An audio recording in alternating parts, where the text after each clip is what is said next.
Saruga view phone view hamon from the internet khotong sa adam nai tareng si di broadband kone samjaba broadband si akhidamane aduga atopa mana season azabani thorom sida adubu marakta muk talakpa haiba tare laibak thibani adubu amuhana mayap changbiraksi thorom sida saruga biduna phone view domodongi ngasi mangdu chariba video si mayol gi chatki ba khongchat ta khongjom circle gi akoi bada satki bagi khongchat Taram luksari hanana amona YouTube ta sangan birakpa langlen to rase so simti amujao thagachari ma'am jiten oza jiten 1 2 3 thagachari to da Mashar Kumar Ningsin birakli ba call to bio thorom sita pungning gi oba waror phongdo pio khone sandok chari ba thorom gi matang dor basu inspector tayai gi ore basu phongdo pio sahi loi ge da ban numit khajik tangai mayamna sui hena khangbire adubu sahi loirakpa matamda ari nau sinabagi program na chingba koi sahi khuding ge domak tawjaba haiba tai aduga koina tawjaba diamond gi sigumba thorom sida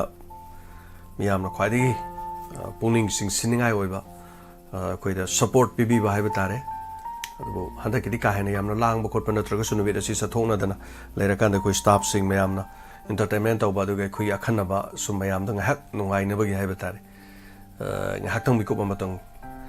othana bagi dugumba thorom natana todok patai di leijade aduga mayamna su haiba tai hanta ki matang sidi chaba thakpa tai tawba video gumba kari gumba photo gumba thagana daba aduni ngasai na haija ki ba wana ko imama haibiramado khoigi mukbang tawba sing hai tare ne mukbang tawba sing mogi maram do de khoi karim ta haija ba leite mukbang tawba gi de dubu pesa talaga mukbang tawbudana sel talaga anda moisu imung manung hingba ngamnaba aduga makhoina madude lakpa income na tonga tonga no sing na mateng pangba khotpa gi dum tawbu sudum yawi hajariba madugum gi de khoi karimata leite aduga khoina haijabana chaba thakpa ngawba tawbudo adugum gi khara nungai taba sing ado khoi punna khangmina si khara thagat pa khara lepna se aitar thamambi sound kidang hapchare kitang parabram te ingbiyo thongam chan mioi chamri ga kare na lai ruram ne loi mangre amuk talu budai tar sine YouTube Facebook to mi yang khai ma thoi leri Facebook ta lai biri basing so bomesor kangam thagachari live yobira di mayam call to biyo khai thorom do hojik program talu banina thorom sida hang ga leire ai jaba tare ado masi phajade ado mayam call to biri am nuai ni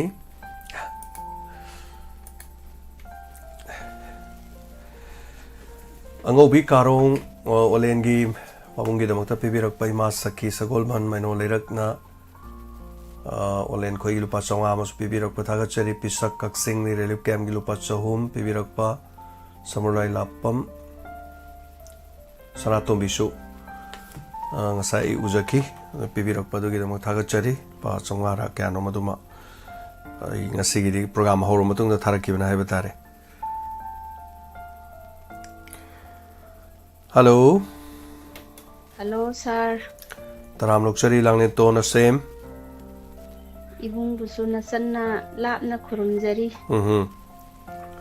Sir gi inspector tayo iso yam nungay na tajari na san. Aduga sir ngarangi moirangi thaudok to liliklim gi dalay ba mayam na nungay taba tawbado yam nungay jade sir.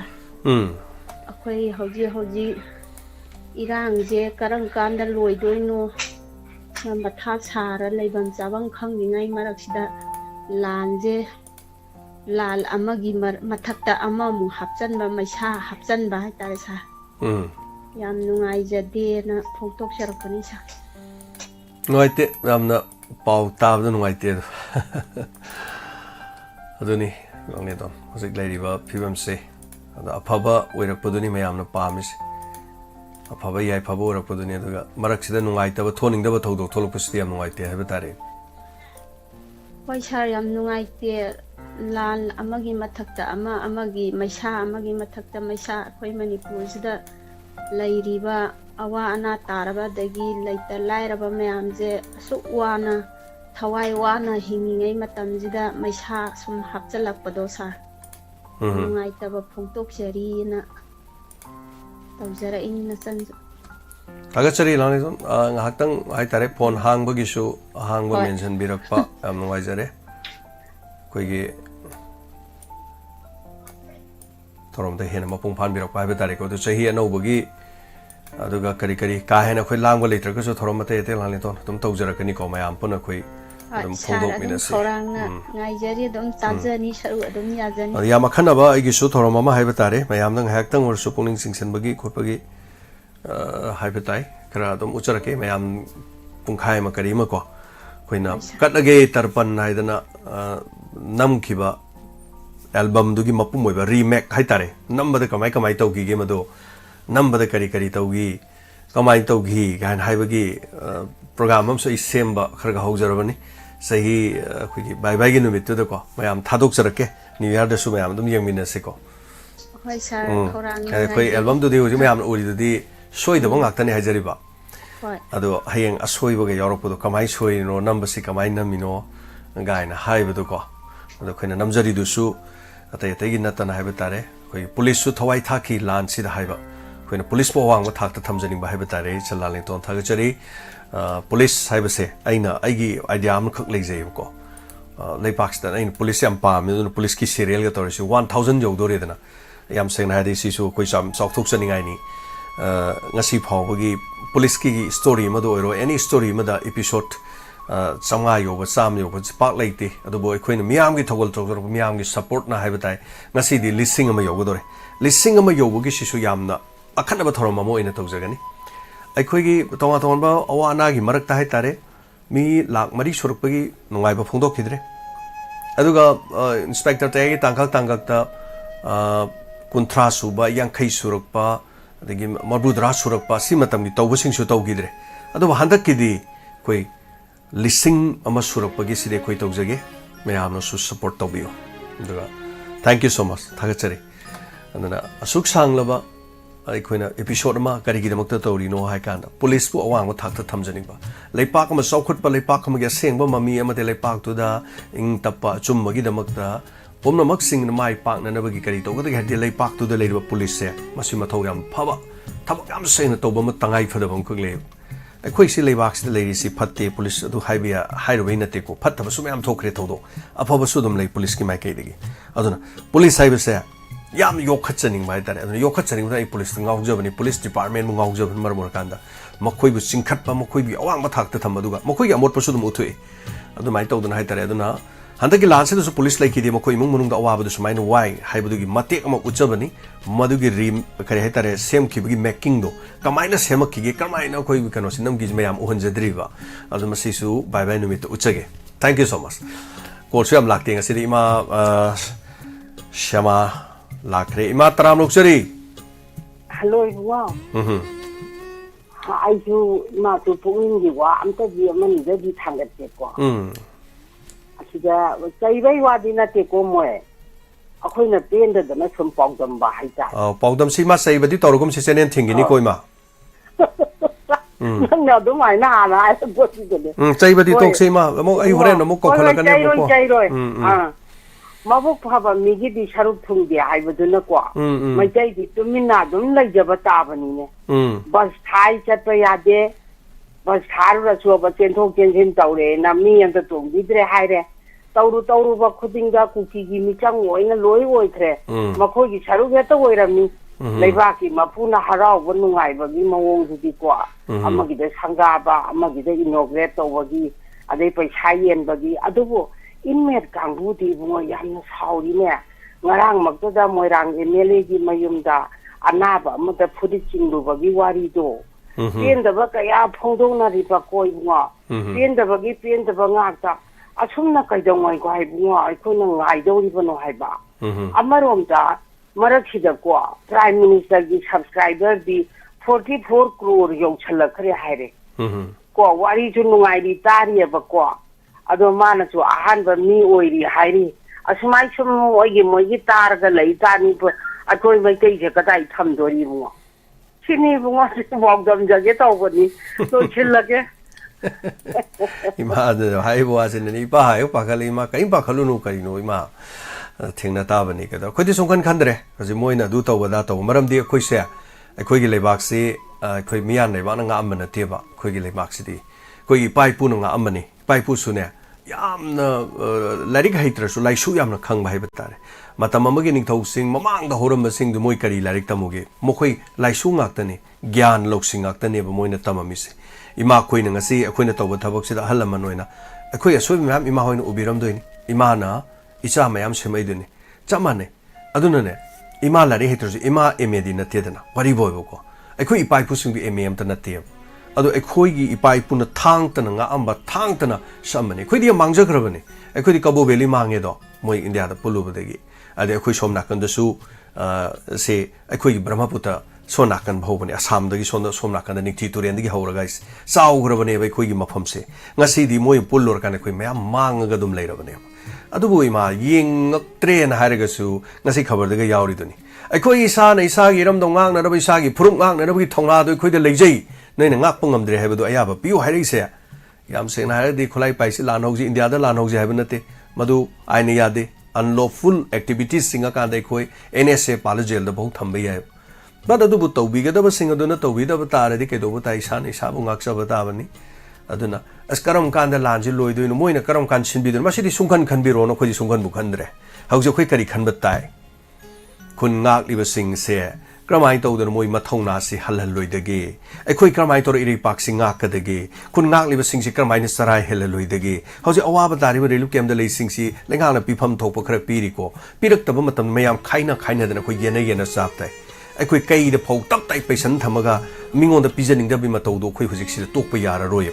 ยมาดูตัววิญญาณรวยให้บัตรเลยอดุนักเกดบัตรอีสานอีสากีรำดงงักบัตรว่าจะไอ้คุยงักคู่บัตรก็ดีมีนะให้ยังไอ้คุยสุมังมักแต่งักซ้ำเดทางไปมีนะกักกินีมาทำมาดูไม่เตยกินเท่ากันนะโอ้ยดูริเกมาดูกินเท่าดูดิปั๊มจะเดียวอีเรย์ปักสิเดไม่เตยมาตะเลยตระวะอีเรย์ปักสิเดไม่เตยจันุรามาตะเลยตระมาพัมสิเดไอ้ไม่เตยลำดำมาสิกินเท่าโอ้ยกันนะเจมส์ใส่กุจำได้ดีไอ้ดิโอ้ยจะรวยเท่านี้อะไรต้องสิดอกสักทีเนี่ยไอ้กี่รำดำสิไอ้กี่พรุบเลยตระไอ้กี่กังลุบเลยตระไอ้กี่กังลุบลอยฉลาบดูบุสิได้ไอ้น่ะสนาลุปาเล่าปริลิสิงตระคุณเลยให้ดันไอ้น่ะกะรีปามุดุริกีอดุนะไอ้กี่รำดำกายรักปตาระบดีอีรำดำกายดันนั่นบุคคลนับตายอีรำดำมาสิบุคคลนับตายอดุนะมาคุยน่ะกระมาทำยังบีนี่ไก่ดงนี่ให้บัวพ้นสิเด็กคุยดีมาสุ่งขันเดรกะรีโนงำมาก็เดินต่อรถเทงนั่นนี่เดินเทงนั่นตาเรดนะไอ้คุยมีหลักตรานิพานมุกเลยว่าก็มวยหลักมาที่บอกพาแต่บุตรก็มวยเนี่ยคุยแต่กักตัวเลยสิก็ยังคุยน่ะกับน่ะเสียให้หนูก็ยังคุยน่ะลานเทงน่ะเสียให้หนูมาสิเทงน่ะเสียหนูคุยที่พัมนั่นเลยก็ได้เนี่ยจุ่มเมอาร์มีน่ะง่ายดูมวยไอ้คุยน่ะสังเกตละมวยลอยตุ่มน่ะฮัตปีกินเนี่ยน่ะตัวนี้ตัวรสนุปุ่นมุกทุจิก let us see มวยเนี่ยยาดเลยคุยยังตาเลยนะอะดูนะมังบดียามังกันเนี่ยว่ามวยลาริกตั้มบ่ฟังอร่อยมวยนี่ที่นุ่งไงนี่ซาบทักฟังอร่อยมาคุยกี่ป๊อปปี้ท้าไปกี่ประชาชนเซลดูนะมาคุยนุ่งไม่มารู้ขนาดเลยบีไอนุ่งไม่ขนาดตระตักกับไปไอ้คุยกี่มังอัตรกสุชีบีไอมวยกี่ดิชิโรยดระสุ่งช่วยเดินสีเนี่ยอะดูดิเทียงนับแต่โกลักตีโกลายหัวจิกอีมาสมาดูนะปุ่งนี่ยามปักปีกันนุ่งไอ้มวยนี่ก็อะดูนะแต่โอเคให้พวกไอ้ตัวจรสุนตัวเดือดนะยังท่าเรดนะไอ้คุยเลยบักทุกไอ้เสียให้เป็นเทียบเลยบักกันเสียให้เป็นอีเรย์ปักกันเสียให้เป็นไอ้คุยพรุกกันเสียให้เป็นไม่ตีกันเสียให้เป็นวะอะไรสิได้แต่ยาวบีดันเลยดิวิสิงเสียยาวดัชนตัวดัชนมารำดีไอ้คุยกี่สิ่งปวดใจตามพงมารำงานอินสเปกเตอร์เตะได้ให้บุตรตั้งแต่นิ่งสิงบิโอวะติโลกิโลเดลุปะเขาจะปีรักลิเวลุปะหานักคุณทรานี่ผู้กับปีบุตรลุปะหุ่มผูมตราปีเสลวัสดิ์เท่ามันลุลุปะสนีไม่อยากเฉลยแบบปวดสิบุนั่นทีไม่ตีขัดตั้งกี่ตังบรอสิบุไม่ตีปังกันกี่ยาวดับราบะนักกี่ยาวดับรอนักคุยที่ลานยาวเดียวคุยที่เรามันตังไปยารอยให้กันตรงนั้นกังไม่น่าให้ดีตรงตั้งนิ่งสิงบิโออินสเปกเตอร์เตะไอ้สิไม่ยามนั่นแหละมีมันพัมโมโนดรามาตอนสกุลกี่ไอเทมมันตัวนั่นเทียบวะมรักตั้งงานสิงดูขรักรับพอตาบิโอบ่ไม่ยังก็มันตัวคุยน่ะตักซะบุษนั่นเทียคุยสู้จากกูรู้เดียมหังกินเนี่ยวะกะดีให้หกสิเกกะดีอิมแพคมาปีหกสิเกกะดีมาคุย motivation มา motivate ก็ไม่ตัวสิเกนั่นตัวนี้เนี่ยวะลานเสกขามบสุไม่ให้เป็นนี่ท่าอะดูนะขามบเสมวยชุมาทุ่งแต่นักก็คุกกี้กันยานเอาการไม่เต้นขามดรออะดูดีงั้นสิไอ้คุยยานนั่นแบบอันนี้เลยสิมันรักแต่สุขามนั่นบางทีนั่นแต่ก็ยากสันแบบกะดีก็มันคือคนเราที่ตกผมทุ่งดรอไอ้คุยโชคดีไอ้คุยยาวเดสน้องไอ้เรื่องไม่เต้นสิ่งน่ะมอเรดัลละล้นแต่บางทีไอ้คุยอยู่สิอัตโตปกังรูปสิ่งน่ะน้องไอ้เรื่องคุยละล้นมันน้องไอ้เรื่องมาต้นทุกข์ให้เลยกันเลยว่ะไอ้คุยที่สังไม่ใหญ่ไอ้คุยที่พาบีเดไอ้คุยที่โตบีเดน่ะก็ยังคุยโตคิดดูดิเกอสมเด็จกิลุปัสสนีตัวหลักนี่ส่วนเด็กยมดัชสถาวดุลุปัสสนีปีกระโดดดูเกาบีระบรส่วนเด็กปวดตังกระโดดดูเกาบีระบระบะ ꯁꯣꯝꯗꯒꯤ ꯈꯨꯗꯣꯡꯆꯥꯕ ꯑꯃꯗꯤ ꯐꯪꯅꯤ ꯁꯣꯝꯗ ꯃꯥꯡꯒꯅꯦꯕ ꯑꯗꯨ ꯁꯔꯨꯛꯄꯨꯗꯤ ꯄꯨꯟꯅ ꯅꯨꯡꯁꯤ ꯆꯥꯟꯅꯅ ꯂꯩꯃꯤꯟꯅꯔꯒ ꯍꯥꯟꯅꯒꯨꯝꯅ ꯅꯨꯡꯁꯤ ꯆꯥꯟꯅꯅ ꯂꯩꯔꯒ ꯈꯨꯗꯣꯡꯆꯥꯕꯗ ꯄꯨꯟꯅ ꯂꯧꯃꯤꯟꯅꯔꯒ ꯑꯩꯈꯣꯏ ꯆꯥꯎꯈꯠꯃꯤꯟꯅꯕꯒꯤ ꯃꯊꯧ ꯇꯥꯏꯕ ꯑꯩꯈꯣꯏꯗꯤ ꯂꯥꯟ ꯌꯥꯎꯗꯦ ꯑꯩꯈꯣꯏ ꯅꯥꯒꯥꯒꯤꯗꯤ ꯄꯥꯡꯒꯟꯒꯤꯗꯤ ꯄꯣꯠ ꯆꯩ ꯇꯥꯡꯕ ꯌꯥꯔꯣꯏ ꯃꯗꯨ ꯌꯥꯔꯣꯏ ꯁꯨꯝ ꯇꯥꯡꯉꯛꯈꯤꯅꯤ ꯑꯋꯥꯕꯗꯤ ꯆꯞ ꯃꯥꯟꯅꯅ ꯐꯪꯅꯤ ꯌꯦꯡꯕꯤꯌꯨꯀꯣ ꯍꯌꯦꯡ ꯂꯥꯟꯒꯤ ꯆꯩꯊꯦꯡ ꯑꯁꯦ ꯑꯗꯨꯗ ꯅꯠꯇꯦ ꯃꯩꯇꯩ ꯄꯥꯡꯒꯟ ꯀꯌꯥꯔꯛꯅꯣ ꯍꯧꯖꯤꯛ ꯁꯤꯔꯩꯁꯦ ꯕꯣꯝ ꯄꯣꯈꯥꯏꯔꯦ ꯅꯣꯡꯃꯩ ꯀꯥꯞꯁꯤꯜꯂꯛꯑꯦ ꯅꯍꯥꯟꯁꯨ ꯃꯩꯇꯩ ꯄꯥꯡꯒꯟ ꯑꯃ ꯃꯀꯣꯛꯇ ꯅꯣꯡꯃꯩ ꯄꯥꯟꯕꯗꯨ ꯀꯅꯥ ꯆꯪꯉ ꯃꯇꯦꯡ ꯄꯥꯡꯕꯤꯔꯨꯒꯦ ꯃꯇꯦꯡ ꯄꯥꯡꯕꯝꯇꯁꯨ ꯎꯗꯦꯅ ꯀꯅꯥꯝꯇ ꯆꯪ ꯑꯉꯥꯡ ꯃꯇꯦꯡ ꯄꯥꯡꯕꯤ ꯇꯥꯔꯦ ꯑꯉꯥꯡꯗꯨꯕꯨ ꯏꯅꯥꯛ ꯌꯥꯝ ꯈꯨꯟꯕ ꯏꯃꯨꯡ ꯂꯥꯡ ꯊꯣꯛ ꯑꯃꯇ ꯁꯠꯇꯣꯛꯅꯗꯦ ꯑꯃꯇ ꯇꯤꯡꯊꯣꯛꯅꯗꯦ ꯇꯦꯟꯁꯤꯟꯖꯒꯦ ꯍꯧꯖꯤꯛ ꯀꯣꯜ ꯑꯃꯁꯨ ꯂꯥꯛꯑꯦ ꯑꯗꯨ ꯃꯌꯥꯝ ꯃꯣꯠꯁꯦ ꯊꯝꯕꯤꯌꯨ ꯍꯜꯂꯣ ꯃꯤꯡ ꯑꯃꯗꯤ ꯂꯩꯐꯝ ꯍꯥꯏꯕꯤꯁꯤ Hello, ibungo singjamoy nam tingengi program snat bi iseni. Tagachari che. Hang ba da ise thang tok salapani asiso. ꯍꯥꯏꯕꯤꯌꯨ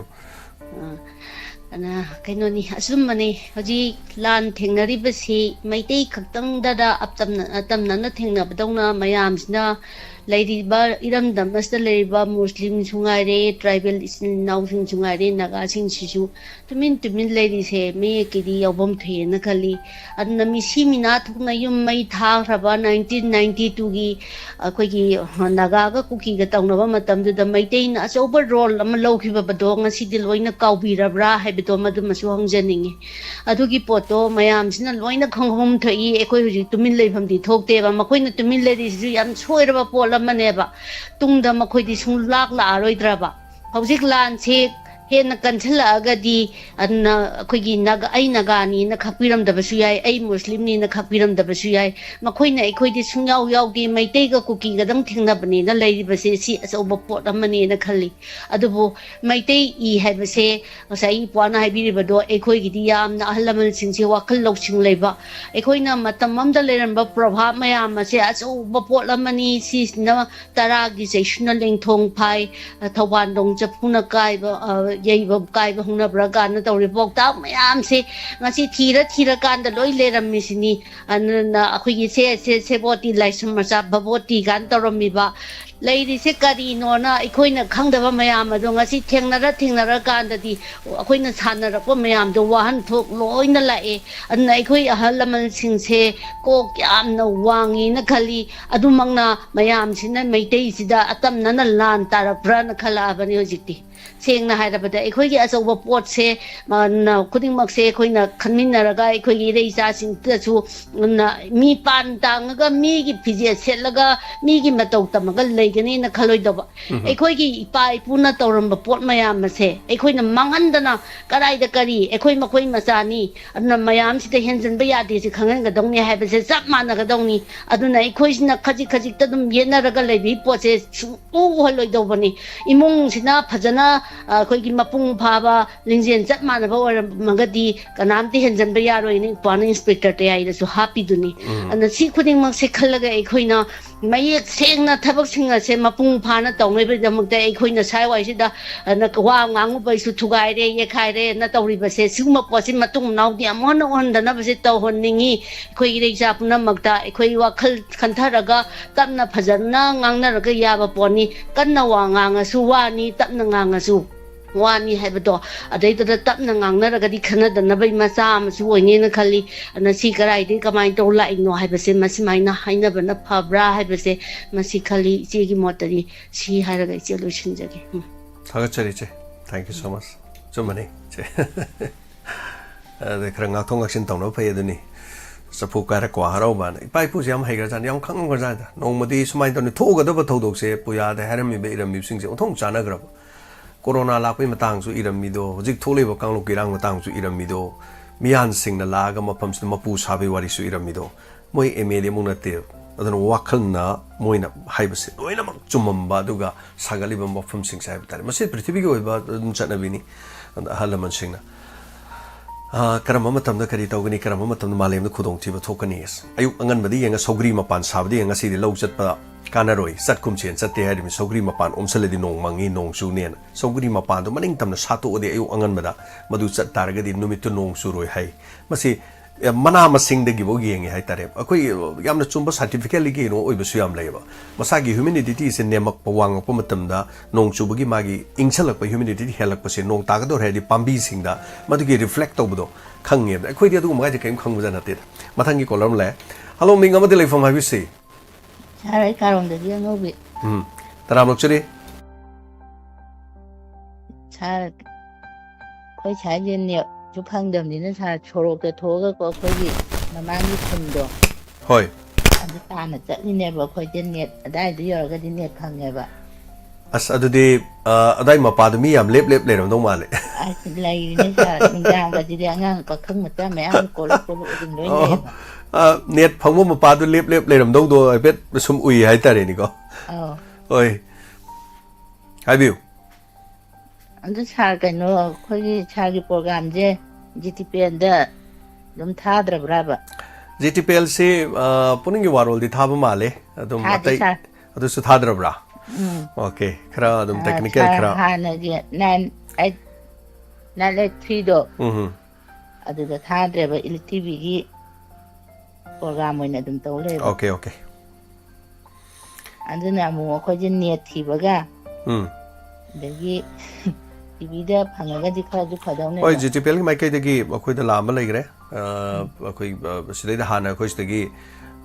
media converter tor thabani madu policy gan hairam badi le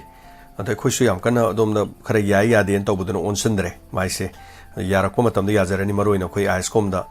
24 hour hai tare khoi gi mafam sima dum kalaga leibani na iscom da yam phajana thaba duga iscom yengbi ba tabi ba mayam puno mon hai tare hojikti adugi matigi hengal le hai tare khoi da su tapi o meda mate te kari kari hai bening ma 아주 잘 거기 이제 징야나 거기라 거리기는 뭐냐 거기 넷 방안들이. chingya da lei bangai se net se chingya maya da lei ba khun hai batare masi sing se ayamana net se tha da ba haidana lei baduna adai gi chingya gi da lei ba tawar sing se da net se loina muthatla le hai tare lengak na adu hari ba se December gi tang 19 phawba muthatlaga makha ta badi amuk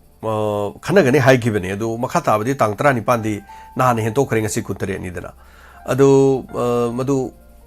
thabi ra ga di am nungai doini madam akhoi da su madu gi chetheng am phangi hai tare akhoi gi hana leijaram bu singdu masingdu lojing noya da na yam lei hai tare akhoi di diamond tabi bu sing se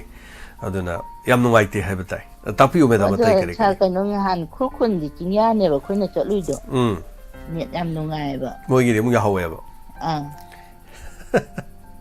쿨콘 브라 징야네 moi 아둠 란 마팜 나아버네 봐 아두데 넷도 얌농아이 moi 기데 nungsi khoi ge mobile horok pa matam da mobile network phangi na swai ji phangde na to kan da mobile network phang ba jaga da khoi ge hand pump am leiba hand pump ma pa du mi ji pulap lepa leiba hand pump ma pa du le khom ju thokli to ba thai ma pa le di le khom thok ta bu net phang da ba adu mi jing je khungo but amam to chabit lepa net sam leiba du ning sing ye tare 잘 거기 주 누가 범나 넷 방법 팜지다 쩔루라가 합 이행하고 hoi download to ro ba 넷에 온또 그는 또가 좀 탐바 안들어가지 안양진제 폰인제 컴달라 하지 넷 방법 팜지다 쩔래고 net tu muk sammaga muk yum do porok de ya bro 아도 넷도 못 탔트링아지 야바 못 탈러가지 뭐 야대 봐 asa ngakpani ne tawri se ko 아니네 안양 아마나 잘간가 또가가 폰데 카오만 보레니 넷 한자리네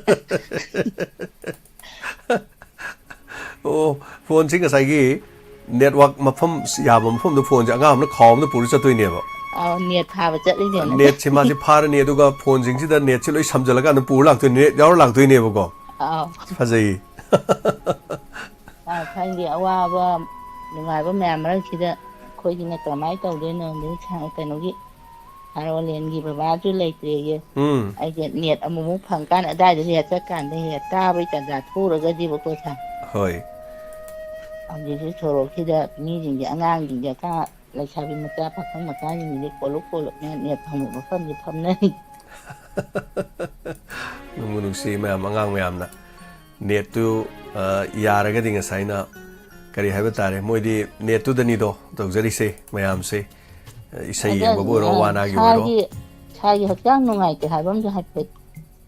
asta dum tawle re benda mai gi di dum khara adu ai se adu gi mapa su ta bani hojik se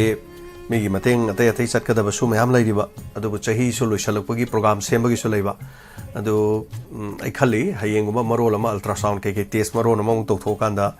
amutang di check ama toramaga aduga chahi hauruk pagi swaida mu sonda su radio mu hogodori ba adagidi amu kare hetare tegi thoromda donors meet kisu function leibudu function budi tawroroi adu raga sahi hobagi radio no wa hangbagi adagi sahi loiselapagi ari anogi langtai sembagi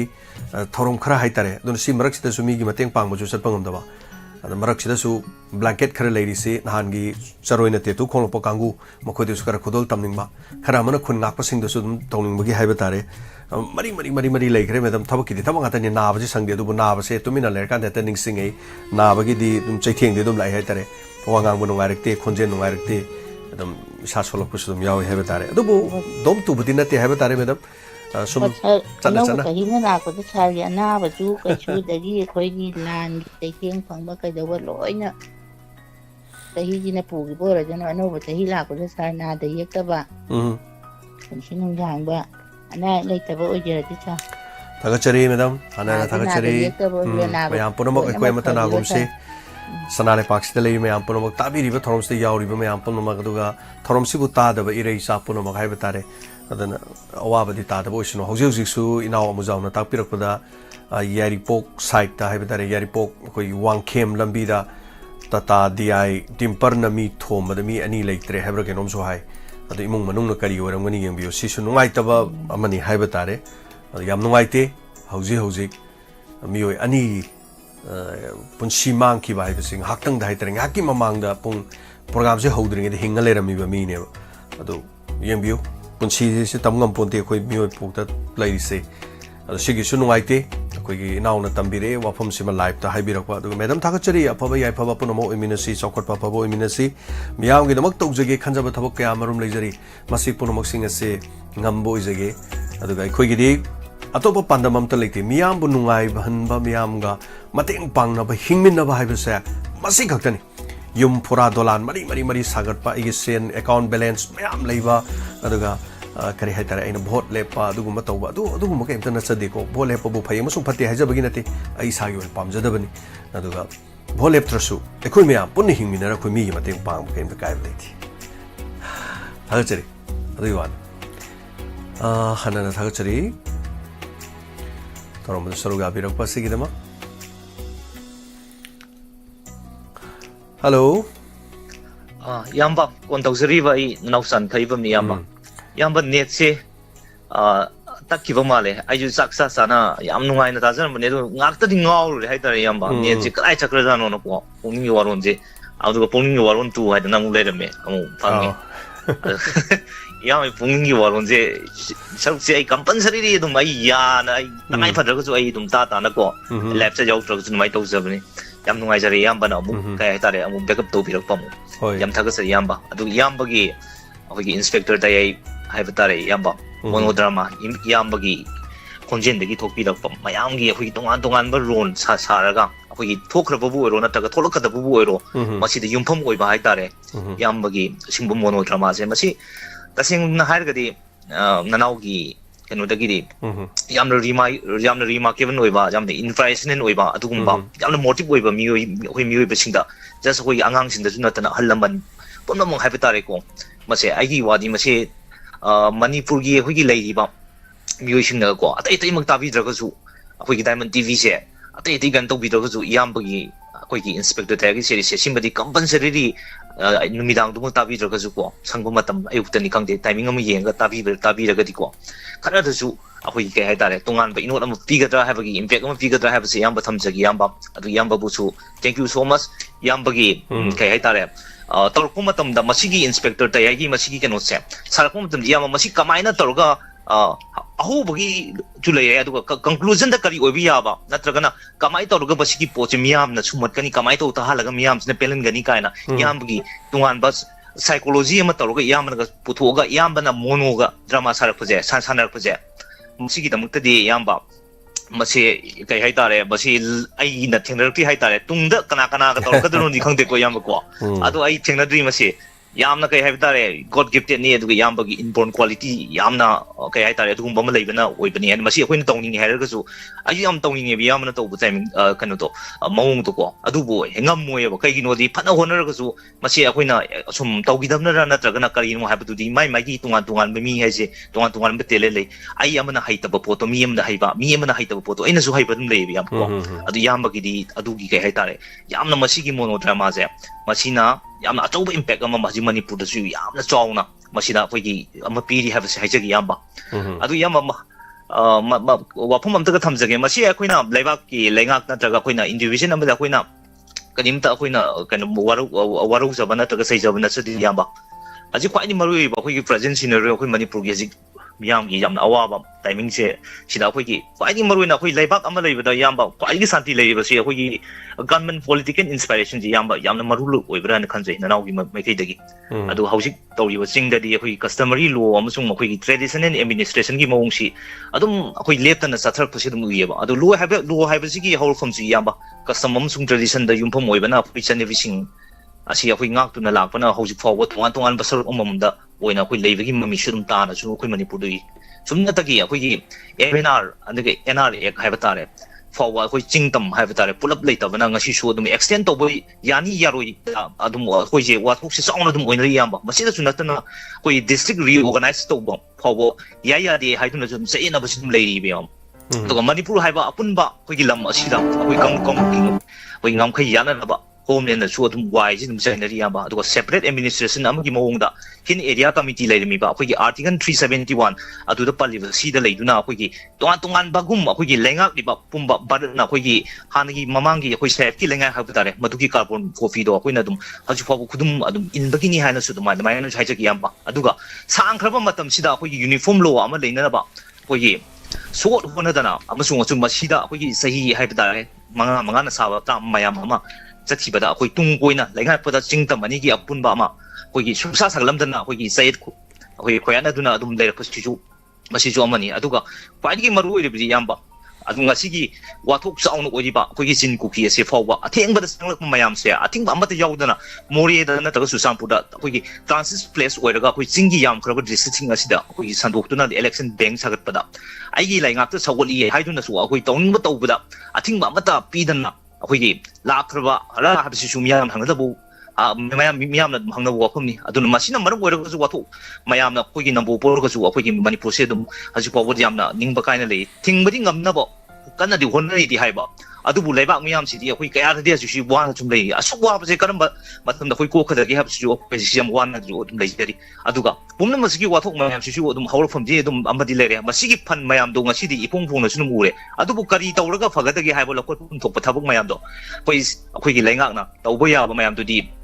tawrage haiba fire amaga luin na mathang tawbadi dum sangri aduga masida su center lenga ki tawpom thokpa mayam amasu koi mathok su dum tar e aduga masigi da musu akan lenga su yamna darka lai yamba aduga lenga la tawda ba thab khaiba bo miyamna adugi lup mayamna demand tawriba mayam se amamam to oina thabuk oina phajana khoi santi le na pangthoga kamai tawbuna phagani la taga kari santi on ba ya ga ge habi su tawbaning ba haiba tare aduga thori be rang se koi luisina ba koi nongmai kamna su koi lebaninge aduga state na ngam job su dilinga di akhoi ikom na su ngamgani ni khali aduga masigi namukta center da mari leina ba mantri sing da su akhoi tangna ba su yam number thok su tai aduga tangai fadana afaba lambi da prokla badi miyam marakta thajana ba purang ba akhoi highway ani mukta apan ba amata pidana ba free oina athing ba pumba lathok ba adu satsari ba gari pumba da makhan amata gi disturbance su tawbi da ba wasi ju haijage aduga mai masing tamba natragana ana ek natraga sana thangna ba hidak langtak marang kaina su phangan ba haidi wa wapam ong masi ju athuba matam da zum tawbi ba aduga kwadi maru oina yum thadok tu na relief camp da leiri ba ayamba matik saba state force tambiduna magi tangai fadragadi yumpham da ju mai chaki basing do sabiduna sum lehen baba sigi step su dum ta packet pi ba santi purak pung amagadi aduga sabgi di dum mapangi NGO sing da su yum sajagi haiba mayam ju dum thengna jai aduga asumna yana ba purak mana koi koki gi demand separate administration amusung union territory gi loina na pi ba su yaroi haiba su koi haijage aduga ADC da khara hen ba autonomy pi ba su pi haningi amusung koi legislative council su dum thamba aduga masina koi gi singi micro minority sing koi tung koi na yaifa bu purak pasung ngangadra habsi naw gi mai ke di thamjage aduga khwagi maru oi ba se koi long term plan da sing tamgi na sing na khana chaina ba yauduna koi santi oina nungaina lehona no tawdabi ada ba thorang khara haijara ba yamba NRC je khwa ha ba da chan han ba aduga waro on drugs makha ta na chathaba doina na ngamkai lansilak tu na purak pa nongmai maru bom na chingwang akoi ngamni makai jin pha ba aduga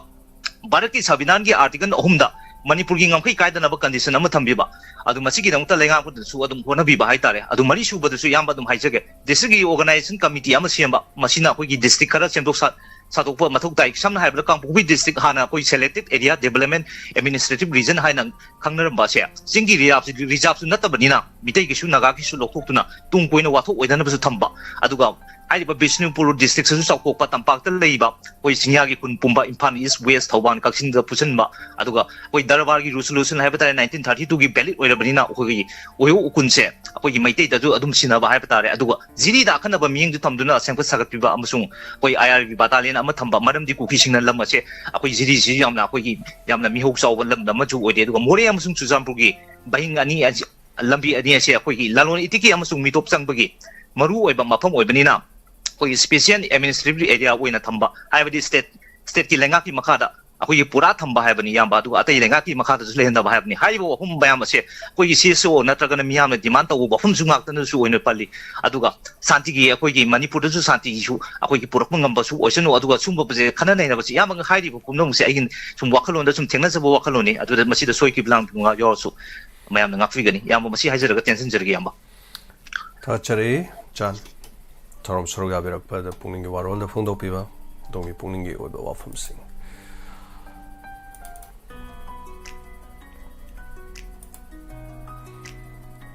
Yo Chahunga Kunganipan Sige Thorom Sige Minute Karalexeri Amdi Latre, Minute Tarag and Itumdo Soroga View Fundo Piva. Hello?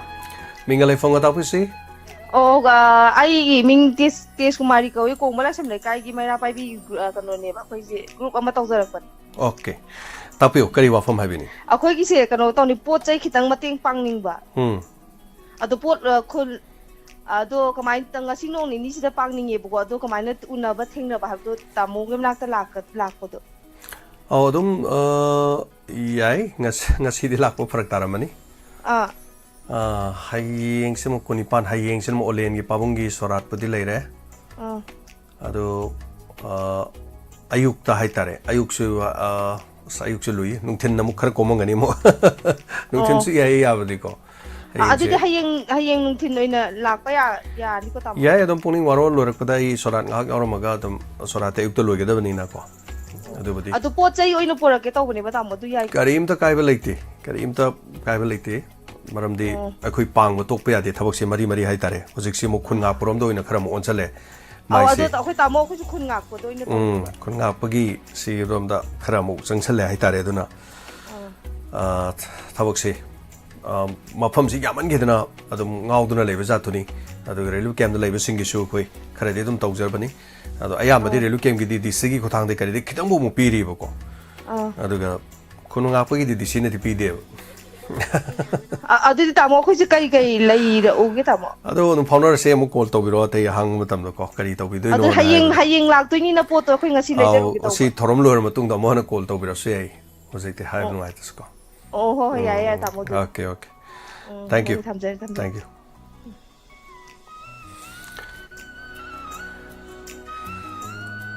mayam ngadum ngak pa yawi maru mapang sing ate lebi chinau sing mayam na dum harak pa dum yawi koi TV channel mani da TV channel ma or kan da koi tawjari ni haitare mi na tawbam su tawdaba koi kesu kai lete mana ngamba jaga da mu tawjabani koi TV channel oi da atai TV channel kaim tawde adu da haiba koi da kaim lete ba maram di mai gi kano do ni ngasai koi kano na haiba do chana haiba do mi amagi magi tawya bagi jaga capacity haitare ko dum leibani and koi na smai sum tawrubani na koi sum tawjari ni ba hek tawdabam na tawrubu do su thi yaro de ni sinau khara nei ngon da sum hai moi gi tengbang loop amtung sengbi tawbani adu tengbang loop tu sengbu kari tawbani aduga makhoi kari tawba yage aduga kamaina tengbang loop mo sem khana mi du mayam yawro kadege sin adaina kadai de gi tengbang loop mo sem ge hekta mai tawba yaroi ahamadi ka thopa loina thabak tawdaba yaroi samna harabada mayam no mateng pang bau ki bese ahamda mingon da gi sungkai khai diringe da ꯁꯨꯡꯈꯥꯏ ꯈꯥꯏꯗ꯭ꯔꯤꯉꯩꯗ ꯑꯩꯈꯣꯏꯅ ꯉꯝꯖꯕ ꯈꯔꯁꯦ ꯑꯗꯨ ꯂꯩꯇ꯭ꯔꯦ ꯑꯩꯈꯣꯏ radio ꯇꯥꯔꯝꯕ ꯑꯃ ꯂꯩꯇ꯭ꯔꯦ ꯍꯥꯏꯔ ꯀꯥꯟꯗ ꯑꯩꯒꯤ ꯄꯨꯔꯈꯥꯎꯗꯒꯤ ꯂꯨꯄꯥ 5,000 ꯄꯨꯊꯣꯛꯑ ꯑꯗꯨꯝ ꯆꯠꯁꯦ ꯀꯅꯥꯝꯐꯥꯎꯗꯒꯤ ꯑꯗꯨꯝ ꯈꯥꯏꯗꯦ ꯑꯩꯅ ꯑꯗꯨꯃꯥꯏꯅ ꯆꯠꯄꯗꯨꯗ ꯏꯕꯨꯡꯉꯣ ꯃꯥꯏꯗꯨ ꯁꯨꯃꯥꯏꯅ ꯆꯠꯄꯗꯨꯗ ꯃꯊꯪ ꯆꯠꯄꯗꯣ ꯆꯠꯀꯗꯕ ꯂꯩꯔꯗꯤ ꯑꯩꯒꯤ 500 ꯍꯥꯞꯄꯤꯌꯣ ꯑꯩ 200 ꯍꯥꯞꯄ ꯁꯨꯝ ꯍꯧꯔꯛꯑꯦ ꯑꯗ ꯏꯕꯨꯡꯉꯣ ꯑꯗꯨꯒꯤꯗꯣ ꯑꯗꯨꯃꯥꯏꯅ ꯇꯧꯅꯤ ꯍꯥꯏꯔꯗꯤ ꯑꯗꯨꯃꯥꯏꯅ ꯇꯧꯔ ꯑꯩꯒꯤꯁꯤꯃ ꯁꯨꯃꯥꯏꯅ ꯇꯧꯕꯤꯔꯣ ꯁꯨꯝ ꯍꯧꯔꯦ ꯃꯤꯗꯨ ꯃꯌꯥꯝ ꯂꯥꯛꯁꯜꯂꯦ ꯑꯗꯣ ꯂꯥꯛꯄ ꯃꯇꯨꯡꯗꯒꯤꯗꯤ ꯁꯨꯃꯥꯏꯅ ꯇꯧꯗꯅ ꯑꯗꯨꯗꯤ ꯑꯩꯈꯣꯏ ꯗꯣꯅꯔꯁꯀꯤ ꯇꯤꯝ ꯑꯃ ꯁꯦꯝꯃꯁꯤ ꯍꯥꯏꯗꯅ ꯑꯩꯈꯣꯏ ꯋꯥꯈꯜꯂꯣꯟ ꯃꯥꯟꯅꯕ ꯈꯔ ꯑꯃ ꯑꯗ ꯑꯉꯥꯡꯁꯥ ꯅꯪꯅ ꯁꯦꯟꯒꯤ ꯍꯤꯁꯥꯞ ꯄꯥꯔꯣ ꯅꯪꯒꯤꯁꯤꯗ ꯁ꯭ꯀ꯭ꯔꯤꯟ ꯁꯣꯠ ꯃꯌꯥꯝꯁꯦ ꯂꯧꯔꯣ ꯄꯩꯁꯥ ꯕꯦꯂꯦꯟꯁꯁꯨ ꯊꯥꯒꯤ ꯇꯥꯡ 1 ꯇꯥꯡ 10 ꯇꯥꯡ 20 30 ꯁꯤꯗꯩꯗ ꯂꯨꯄꯥ ꯑꯁꯨꯛ ꯀꯥꯔꯛꯑꯦ ꯑꯗꯩ ꯃꯌꯥꯝ ꯌꯦꯡꯕꯤꯌꯨ ꯇꯣꯝꯕ ꯆꯥꯎꯕꯒꯤ ꯄꯩꯁꯥ ꯄꯤꯔꯛꯏꯗꯨ ꯆꯨꯝꯕ꯭ꯔꯥ ꯂꯥꯟꯕ꯭ꯔꯥ ꯑꯗꯩ ꯋꯥꯠꯂꯝꯃꯒꯁꯨ ꯍꯥꯏꯔꯛꯑꯣ ꯑꯩꯈꯣꯏꯅ ꯄ꯭ꯂꯁ ꯇꯧꯒꯅꯤ ꯍꯦꯜꯂꯝꯃꯒꯁꯨ ꯀꯛꯊꯠꯀꯅꯤ ꯍꯥꯏꯗꯅ ꯁꯨꯃꯥꯏꯅ ꯇꯧꯔꯀꯥꯟꯗ ꯑꯩꯈꯣꯏ ꯆꯪꯁꯜꯂꯛꯏꯅꯦꯕ ꯑꯩꯈꯣꯏ ꯊꯕꯛꯁꯦ ꯑꯗꯨꯅ ꯃꯁꯤꯅꯤ ꯑꯗꯨ ꯃꯤꯅ ꯇꯧꯗꯕ ꯑꯩꯈꯣꯏ ꯑꯗꯨ ꯈꯟꯗꯦ ꯀꯩꯝꯇ ꯂꯩꯇꯦ ꯀꯅꯥꯝꯇꯁꯨ ꯑꯩꯈꯣꯏ ꯀꯣꯝꯄꯤꯇꯤꯁꯟ ꯇꯧꯗꯦ ꯀꯅꯥꯃꯇꯁꯨ ꯀꯣꯝꯄꯤꯇꯤꯁꯟ ꯇꯧꯋꯦꯅ ꯈꯟꯕꯤꯒꯅꯨ ꯑꯗꯨꯒ ꯑꯩꯈꯣꯏ ꯃꯁꯤ ꯀꯣꯝꯄꯤꯇꯤꯁꯟ ꯇꯧꯔꯀꯥꯟꯗ ꯃꯁꯤꯒꯤ ꯃꯇꯥꯡꯗꯁꯨ ꯑꯩꯈꯣꯏ ꯄꯩꯁꯥ ꯐꯪꯒꯅꯤ ꯑꯗꯨ ꯐꯪꯅꯤ ꯍꯥꯏꯕ ꯀꯔꯤꯝꯇ ꯂꯩꯇꯦ ꯑꯩꯈꯣꯏꯒꯤꯗꯤ ꯑꯣꯟꯂꯤ ꯑꯩꯈꯣꯏ ꯃꯤꯑꯣꯏꯕ ꯑꯃ ꯑꯣꯏꯅ ꯑꯩꯈꯣꯏꯒꯤ ꯇꯧꯐꯝ ꯊꯣꯛꯄ ꯇꯧꯕꯅꯤ ꯑꯩꯈꯣꯏꯒꯤ ꯃꯇꯧ ꯇꯝꯃꯒ ꯃꯤꯅ ꯇꯧꯖꯕꯗꯨꯗꯤ ꯇꯧꯖꯁꯅꯨ ꯑꯐꯕꯗ ꯃꯇꯧ ꯇꯝꯕꯗꯤ ꯀꯔꯤꯝꯇ ꯀꯥꯏꯕ ꯂꯩꯇꯦ ꯑꯗꯨꯒ ꯐꯠꯇꯕꯗ ꯃꯇꯧ ꯇꯝꯕꯗꯨꯒꯤ ꯋꯥꯅꯤ ꯑꯩꯈꯣꯏꯒꯤ ꯃꯇꯧ ꯇꯝꯃꯒ ꯑꯐꯕ ꯊꯕꯛ ꯃꯌꯥꯝ ꯇꯧꯔꯛꯄꯗꯨꯗꯤ ꯄꯨꯝꯅꯃꯛꯄꯨꯁꯨ ꯁꯦꯂꯨꯠ ꯇꯧꯖꯩ ꯑꯗꯨꯅ ꯍꯜꯂꯣ ꯃꯤꯡ ꯑꯃꯗꯤ ꯂꯩꯐꯝ ꯍꯥꯏꯕꯤꯁꯤ ꯍꯜꯂꯣ ꯁꯥꯔ ꯖꯦꯟꯁꯨ ꯑꯍꯥꯟꯕ ꯃꯛꯇꯗ ꯏꯀꯥꯏ ꯈꯨꯝꯅꯕ ꯁꯤꯔꯤ ꯑꯣꯖꯥ ꯅꯥꯎꯕꯤ ꯁꯤꯡꯖꯃꯩꯗꯒꯤ ꯇꯥꯛꯄꯤꯌꯨ ꯑꯣꯖꯥ ꯃꯇꯝ ꯖꯔ ꯇꯦꯟꯁꯜꯂꯛꯄꯒ ꯂꯣꯏꯅꯅ ꯇꯥꯛꯄꯤꯁꯤ ꯀꯔꯤ ꯋꯥꯐꯝ ꯊꯝꯕꯤꯅꯤꯡꯉꯤ ꯋꯥꯐꯝꯁꯦ ꯀꯔꯤꯁꯨ ꯅꯠꯇꯦꯗ ꯁꯥꯔ ꯃꯤ ꯇꯧꯔꯤꯕ ꯏꯔꯥꯡꯁꯤ ꯉꯔꯥꯡꯒꯤ ꯃꯣꯏꯔꯥꯡ ꯂꯣꯝꯗꯒ ꯇꯧꯕꯗꯣ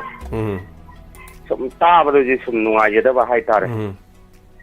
ꯃꯣꯏꯒꯤ ꯔꯤꯂꯤꯐ ꯀꯦꯝꯗ ꯂꯩꯕ ꯃꯤ ꯑꯃꯗ ꯑꯗꯨꯃꯥꯏꯅ ꯇꯧꯕꯁꯤ ꯌꯥꯝ ꯐꯖꯗꯦꯗꯅꯀꯣ ꯑꯗꯨꯒꯨꯝꯕ ꯄꯣꯠꯇꯨꯁꯨ ꯄꯟꯖꯅꯤꯡꯕ ꯑꯗꯨꯒ ꯑꯩꯈꯣꯏꯒꯤ ꯑꯀꯥꯝꯄꯥꯠꯇ ꯂꯩꯔꯤꯕ ꯔꯤꯂꯤꯐ ꯀꯦꯝꯁꯤꯗꯒꯤ ꯃꯌꯥꯝ ꯑꯃꯁꯨ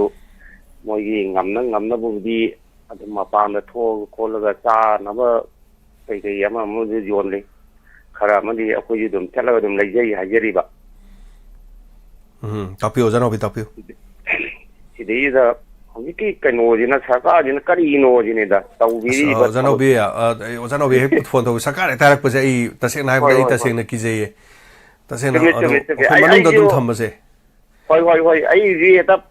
ꯍꯦꯛꯇ ꯊꯣꯛꯈꯤꯕ ꯍꯥꯏꯇꯥꯔꯦ ꯑꯣꯖꯥ ꯅꯥꯎꯕꯤꯅ ꯍꯦꯛ ꯐꯣꯟ ꯇꯧꯔꯛꯄꯁꯦ ꯁꯔꯀꯥꯔ ꯍꯦꯛꯇ ꯍꯥꯏꯔꯛꯄꯀꯣ ꯑꯗꯣ ꯑꯩ ꯁꯣꯏ ꯆꯦꯅꯦꯜꯁꯦ ꯊꯤꯡꯈ꯭ꯔꯅꯤ ꯑꯗꯨꯒꯤ ꯋꯥꯅꯤꯗ ꯑꯩꯈꯣꯏꯗꯤ ꯁꯔꯀꯥꯔ ꯆꯩꯅꯕ ꯇꯧꯕ ꯅꯠꯇꯦꯕ ꯑꯣꯖꯥ ꯑꯗꯣ ꯃꯇꯨꯡꯒꯤ ꯊꯕꯛꯇꯗꯤ ꯑꯩꯈꯣꯏꯁꯨ ꯑꯗꯨꯝ ꯄꯟꯗ꯭ꯔꯁꯨ ꯌꯥꯔꯦꯗꯅ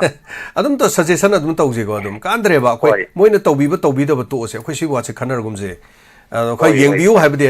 ꯂꯩꯉꯥꯛꯅ ꯌꯦꯡꯕꯤꯌꯨ ꯁꯤꯒꯨꯝꯕꯁꯦ ꯈꯔ ꯌꯦꯡꯁꯤꯟꯕꯤꯌꯨ ꯍꯥꯏꯕꯗꯨ ꯌꯥꯏꯑꯕ ꯁꯔꯀꯥꯔꯁꯤ ꯇꯧꯔꯤꯁꯤ ꯀꯩꯗꯧꯔꯤꯅꯣ ꯁꯔꯀꯥꯔꯁꯤ ꯑꯗꯨ ꯇꯧꯕꯗꯣ ꯃꯗꯨ ꯑꯩꯈꯣꯏ ꯗꯤꯁꯀꯁꯟꯒꯨꯝꯕ ꯅꯠꯇꯕꯅꯤꯅꯀꯣ ꯑꯩ ꯃꯁꯤ ꯀꯌꯥ ꯑꯩꯈꯣꯏ ꯇꯧꯍꯟꯖꯅꯤꯡꯗꯦ ꯍꯥꯏꯇꯥꯔꯦ ꯑꯣꯖꯥ ꯋꯥꯔꯧꯕꯤꯕ ꯌꯥꯗꯦꯀꯣ ꯑꯩꯁꯦ ꯗꯤ ꯁꯤꯒꯤ ꯈꯨꯠꯊꯥꯡꯗꯒꯤ ꯃꯦꯖꯤꯁꯇ꯭ꯔꯦꯠꯇꯒꯤ ꯑꯩꯈꯣꯏꯗ ꯆꯦ ꯄꯤꯔꯛꯄ ꯂꯩꯀꯣ ꯇꯧꯕ ꯌꯥꯕ ꯑꯃꯁꯨꯡ ꯇꯧꯔꯣꯏꯗꯧꯕ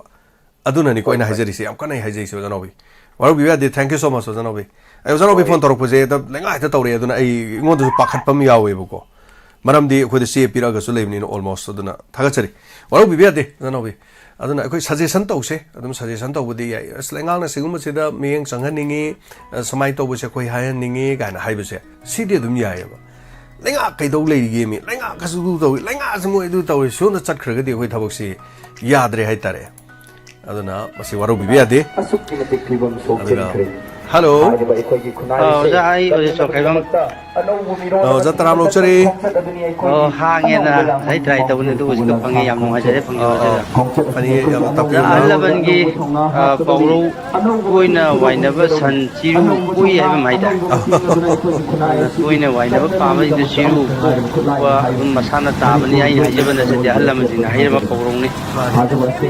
ꯁꯤꯅ ꯉꯁꯥꯏꯒꯤ ꯑꯣꯖꯥꯒꯤ ꯌꯥꯝꯅ ꯏꯃꯣꯁꯅꯦꯜ ꯑꯣꯏꯕꯁꯨ ꯑꯩ ꯇꯥꯔꯝꯕꯅꯤ ꯇꯥꯕꯁꯤ ꯁꯨꯝ ꯊꯃꯣꯏꯁꯤ ꯅꯨꯡꯉꯥꯏꯇꯕꯗꯒꯤ ꯑꯇꯣꯞꯄ ꯑꯃꯗ ꯗꯥꯏꯚꯔꯠ ꯇꯧꯒꯦꯅ ꯑꯇꯣꯞꯄ ꯇꯣꯄꯤꯛ ꯑꯃꯗ ꯁꯨꯝ ꯂꯧꯈꯠꯆꯒꯦꯅ ꯇꯧꯕꯅꯤ ꯑꯣꯖꯥ ꯍꯣꯏ ꯇꯥꯛꯄꯤꯌꯨ ꯑꯣꯖꯥ ꯂꯥꯏꯔꯤꯛ ꯇꯝꯕꯁꯤꯗꯒꯤ PhD ꯗꯤꯒ꯭ꯔꯤ ꯑꯗꯒꯤ IAS ꯊꯥꯕꯁꯤꯗꯒꯤ ꯑꯣꯖꯥ ꯂꯝꯕꯤ ꯆꯠꯄꯒꯤ ꯅꯤꯌꯣꯝ ꯒꯥꯔꯤ ꯊꯧꯕꯒꯤ ꯅꯤꯌꯣꯝ ꯁꯥꯏꯠ ꯍꯥꯏꯖꯤꯟꯕꯒꯤ ꯁꯤꯅ ꯍꯦꯟꯅ ꯂꯨꯏ ꯑꯣꯖꯥ IASꯇ ꯄꯔꯤꯈꯥ ꯊꯥꯕꯗꯨ ꯐꯦꯜ ꯑꯣꯏꯕꯗꯨ ꯁꯤꯕ ꯀꯅꯥꯝ ꯌꯥꯎꯗꯦꯕ ꯑꯗꯒꯤ ꯑꯩꯈꯣꯏꯒꯤ IAS ꯀꯩꯅꯣ ꯄꯔꯤꯈꯥ ꯊꯥꯕ PhD ꯇꯧꯔꯒ ꯐꯦꯜ ꯑꯣꯏꯕ ꯀꯥꯡꯕꯨꯁꯤꯡꯗꯨ ꯃꯈꯣꯡ ꯆꯤꯡꯉ ꯆꯠꯄ ꯀꯅꯥꯁꯨ ꯌꯥꯎꯗꯦꯕ ꯑꯗꯨꯅ ꯑꯩꯈꯣꯏꯒꯤ ꯂꯥꯟ ꯃꯔꯛ ꯁꯤꯒꯤ ꯃꯅꯨꯡꯁꯤꯗꯩꯁꯤꯗ ꯂꯝꯕꯤꯒꯤ ꯈꯨꯗꯣꯡꯊꯤꯕꯗ ꯁꯤꯔꯤꯕꯁꯤꯁꯨ ꯑꯣꯖꯥ ꯏꯟꯇꯣꯛꯅ ꯌꯥꯝꯃꯦꯀꯣ ꯌꯥꯝ ꯌꯥꯝꯃꯦ ꯃꯔꯝ ꯑꯗꯨꯅ ꯑꯩꯈꯣꯏꯒꯤ ꯂꯝꯕꯤ ꯆꯠꯄꯁꯤ ꯆꯍꯤ ꯈꯨꯗꯤꯡꯒꯤ ꯋꯥꯛꯀꯤꯡ ꯆꯠꯄ ꯈꯨꯗꯤꯡꯒꯤ ꯑꯗꯨꯝ ꯑꯩꯈꯣꯏꯒꯤ ꯃꯤꯁꯤ ꯀꯩꯅꯣ ꯍꯥꯏꯔꯒ ꯑꯩꯈꯣꯏꯒꯤ ꯃꯃꯥꯡꯗꯁꯨ ꯑꯩꯅ ꯍꯥꯏꯖꯈ꯭ꯔꯦ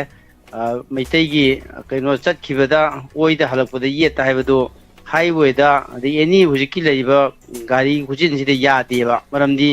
ꯑꯩꯒ ꯑꯣꯄꯣꯖꯤꯠ ꯑꯣꯏꯅ ꯑꯩꯈꯣꯏ ꯂꯝꯕꯤ ꯅꯥꯀꯟꯗꯨ ꯆꯠꯂꯒꯗꯤ ꯃꯥꯅ ꯈꯤꯇꯪ ꯈꯣꯏꯖꯤꯜꯂꯁꯨ ꯑꯩ ꯈꯨꯠꯅ ꯉꯥꯛꯊꯣꯛꯑꯒ ꯆꯣꯡꯊꯣꯛꯄ ꯌꯥꯏꯗꯅ ꯇꯨꯡꯗꯒꯤ ꯊꯣꯝꯃꯒꯗꯤ ꯀꯩꯅꯣ ꯂꯨꯈꯝꯅꯗꯤ ꯀꯃꯥꯏꯅ ꯉꯥꯎꯅꯤ ꯎꯕꯁꯨ ꯅꯠꯇꯅ ꯑꯦꯝꯕꯨꯁ ꯇꯧꯕ ꯆꯞ ꯃꯥꯟꯅꯔꯦꯕ ꯑꯗꯨꯅ ꯁꯤꯃ ꯑꯗꯒꯤ ꯑꯩꯈꯣꯏ ꯅꯍꯥꯟ ꯑꯩꯒꯤ ꯊꯣꯡꯒꯥꯟꯁꯤꯗ ꯍꯟꯗꯛꯀꯤ ꯁꯤꯖꯟ ꯊꯣꯛꯏꯁꯤ ꯑꯅꯤꯔꯛ ꯁꯨꯔꯦ ꯀꯃꯥꯏꯅ ꯇꯧꯒꯦꯗ ꯑꯩꯈꯣꯏꯒꯤ ꯁꯝꯅ ꯀꯩꯅꯣ ꯍꯥꯏꯖꯟꯐꯝ ꯂꯩꯕ ꯂꯝꯕꯤ ꯍꯥꯏꯖꯟꯐꯝ ꯂꯩꯕ ꯃꯌꯥꯁꯦ ꯃꯁꯤ ꯒꯥꯔꯤ ꯃꯆꯥꯅ ꯑꯩꯈꯣꯏꯒꯤ ꯀꯩ ꯍꯥꯏꯇꯥꯔꯦ ꯄ꯭ꯂꯥꯏꯟ ꯀꯣꯔꯅꯔꯒꯨꯝꯕ ꯂꯩꯕꯁꯤꯗꯤ ꯃꯌꯥꯗ ꯅꯛꯁꯟꯕꯤꯅꯣꯕ ꯅꯍꯥꯟꯁꯤ ꯇꯦꯟꯊꯥꯗꯒꯤ ꯑꯩꯈꯣꯏꯒꯤ ꯇ꯭ꯔꯥꯐꯤꯛ ꯑꯣꯏꯕ ꯋꯥꯡꯖꯤꯡ ꯕꯖꯥꯔꯗ ꯇ꯭ꯔꯥꯐꯤꯛ ꯑꯣꯏꯕ ꯄꯨꯂꯤꯁ ꯅꯨꯄꯤ ꯑꯃ ꯑꯩꯈꯣꯏ ꯊꯧꯒꯠꯂꯛꯄ ꯒꯥꯔꯤ ꯑꯃꯒ ꯊꯣꯝꯒꯥꯏꯅꯩꯌꯦꯕ ꯃꯗꯨ ꯑꯩꯅ ꯁꯨꯝ ꯈꯟꯖꯕꯗ ꯃꯍꯥꯛꯁꯤꯅ ꯑꯁꯣꯝꯒꯤ ꯍꯦꯛ ꯑꯩꯈꯣꯏꯒꯤ ꯍꯥꯏꯒꯠꯂꯛꯐꯝꯒꯤ ꯑꯩꯈꯣꯏꯒꯤ ꯀꯩꯅꯣ ꯅꯛꯅ ꯑꯁꯣꯝ ꯅꯥꯀꯟꯗ ꯍꯥꯏꯒꯠꯂꯛꯐꯝꯗꯨꯒꯤ ꯃꯌꯥ ꯅꯞꯅ ꯊꯧꯔꯛꯄ ꯅꯠꯇꯕ ꯑꯁꯣꯝꯒꯤ ꯅꯥꯀꯟꯗꯨꯗ ꯍꯥꯏꯒꯠꯂꯛꯐꯝꯗꯨꯒꯤ ꯑꯣꯏꯔꯣꯝꯗ ꯀꯩꯅꯣ ꯈꯤꯇꯪ ꯑꯩꯈꯣꯏꯒꯤ ꯂꯥꯞꯅ ꯊꯧꯕꯤꯔꯒꯗꯤ ꯊꯦꯡꯉꯝꯗꯕꯁꯨ ꯌꯥꯏꯑꯕꯀꯣ ꯑꯗꯨ ꯍꯦꯛ ꯍꯥꯏꯖꯟꯐꯝ ꯂꯩꯕꯁꯤꯡꯁꯦ ꯍꯥꯏꯖꯟꯐꯝ ꯃꯌꯥꯗ ꯅꯠꯇꯕ ꯍꯥꯏꯖꯟꯐꯝꯗꯨꯒꯤ ꯈꯔ ꯂꯥꯞꯅ ꯑꯁꯣꯝꯒꯤ ꯁꯥꯏꯠꯁꯤꯗ ꯆꯠꯊꯣꯛꯑꯒ ꯒꯥꯔꯤ ꯊꯧꯕꯒꯤ ꯍꯩꯅꯕꯤꯁꯤꯃ ꯑꯩꯈꯣꯏ ꯊꯝꯕ ꯃꯊꯧ ꯇꯥꯏ ꯃꯔꯝ ꯑꯗꯨꯅ ꯑꯁꯤꯒꯨꯝꯕ ꯍꯥꯏꯖꯟꯐꯝꯒꯤꯗ ꯒꯥꯔꯤ ꯊꯦꯡꯒꯥꯏꯅꯕꯁꯤꯗꯤ ꯏꯟꯊꯣꯛꯅ ꯃꯅꯤꯄꯨꯔꯗ ꯌꯥꯝ ꯌꯥꯝꯈ꯭ꯔꯦ ꯍꯥꯏꯕ ꯇꯥꯔꯦ ꯃꯁꯤꯒꯤ ꯋꯥꯐꯝꯁꯤꯃꯒ ꯑꯩꯈꯣꯏ ꯊꯝꯖꯒꯦ ꯑꯗꯨꯒ ꯍꯧꯖꯤꯛꯁꯦ ꯌꯥꯝꯅ ꯑꯩꯈꯣꯏꯒꯤ ꯀꯩꯅꯣ ꯀꯔꯤ ꯍꯥꯏꯇꯥꯔꯦ ꯀꯔꯤ ꯑꯩꯈꯣꯏꯒꯤ ꯂꯨꯀꯨꯟ ꯀꯔꯤ ꯑꯉꯥꯡ ꯃꯔꯨ ꯀꯣꯛꯄ ꯁꯪꯒꯥꯕ ꯑꯗꯒꯤ ꯀꯔꯤ ꯇꯧꯕ ꯌꯥꯝ ꯇꯧꯔꯤꯀꯣ ꯑꯗꯨꯅ ꯉꯁꯥꯏꯒꯤ ꯅꯨꯄꯥꯁꯤꯡꯒꯤꯗꯤ ꯑꯗꯨꯝ ꯀꯩꯅꯣ ꯍꯦꯛ ꯌꯧꯔꯛꯄꯒ ꯑꯗꯨꯝ ꯆꯠꯅꯕꯤꯅꯤꯒ ꯀꯩꯅꯣ ꯑꯥꯏꯟꯒꯤ ꯆꯠꯅꯕꯤꯅ ꯍꯦꯟꯅ ꯂꯨꯏꯌꯦꯗꯅ ꯑꯩꯈꯣꯏꯒꯤ ꯀꯩꯅꯣ ꯇꯧꯔꯦ ꯃꯣꯏꯒꯤꯗꯤ ꯀꯔꯅꯥ ꯈꯥꯖꯤꯜꯂꯅꯤ ꯃꯗꯒꯤꯗꯤ ꯃꯌꯣꯝ ꯊꯥꯗꯔꯅꯤ ꯊꯛꯇꯕ ꯀꯥꯡꯕꯨꯒꯤꯗꯨꯅ ꯄꯨꯔꯥ ꯑꯩꯈꯣꯏꯒꯤ ꯇꯤꯟ ꯌꯣꯞꯇ ꯇꯤꯟꯕꯨ ꯀꯪꯕ ꯍꯥꯏꯇꯥꯔꯦꯀꯣ ꯅꯍꯥꯟ ꯏꯁꯣꯛꯇ ꯑꯃ ꯌꯥꯎꯕ ꯆꯠꯆꯔꯨꯏ ꯑꯗꯨꯁꯨ ꯄꯨꯔꯥ ꯄꯨꯡ 1.5 ꯇꯥꯔꯝꯗꯥꯏ ꯆꯥꯏ ꯇꯤꯟ ꯀꯪꯉꯒ ꯂꯩ ꯑꯗꯨꯅ ꯊꯝꯖꯅꯤꯡꯕ ꯋꯥꯐꯝꯗꯤ ꯑꯩꯈꯣꯏ ꯅꯨꯄꯥ ꯔꯥꯏꯠ ꯆꯞ ꯃꯥꯟꯅꯟꯁꯦꯗꯤꯀꯣ ꯀꯣꯏꯔꯥꯎ ꯂꯥꯎꯕ ꯑꯗꯨꯒ ꯂꯥꯛꯏꯕ ꯅꯨꯄꯤꯁꯤꯡꯗꯨ ꯏꯁꯤꯡꯕ ꯌꯦꯟꯗꯕꯀꯣ ꯑꯗꯨꯅ ꯆꯠꯅꯕꯤ ꯍꯣꯡꯗꯣꯛꯁꯤ ꯑꯩꯈꯣꯏꯒꯤ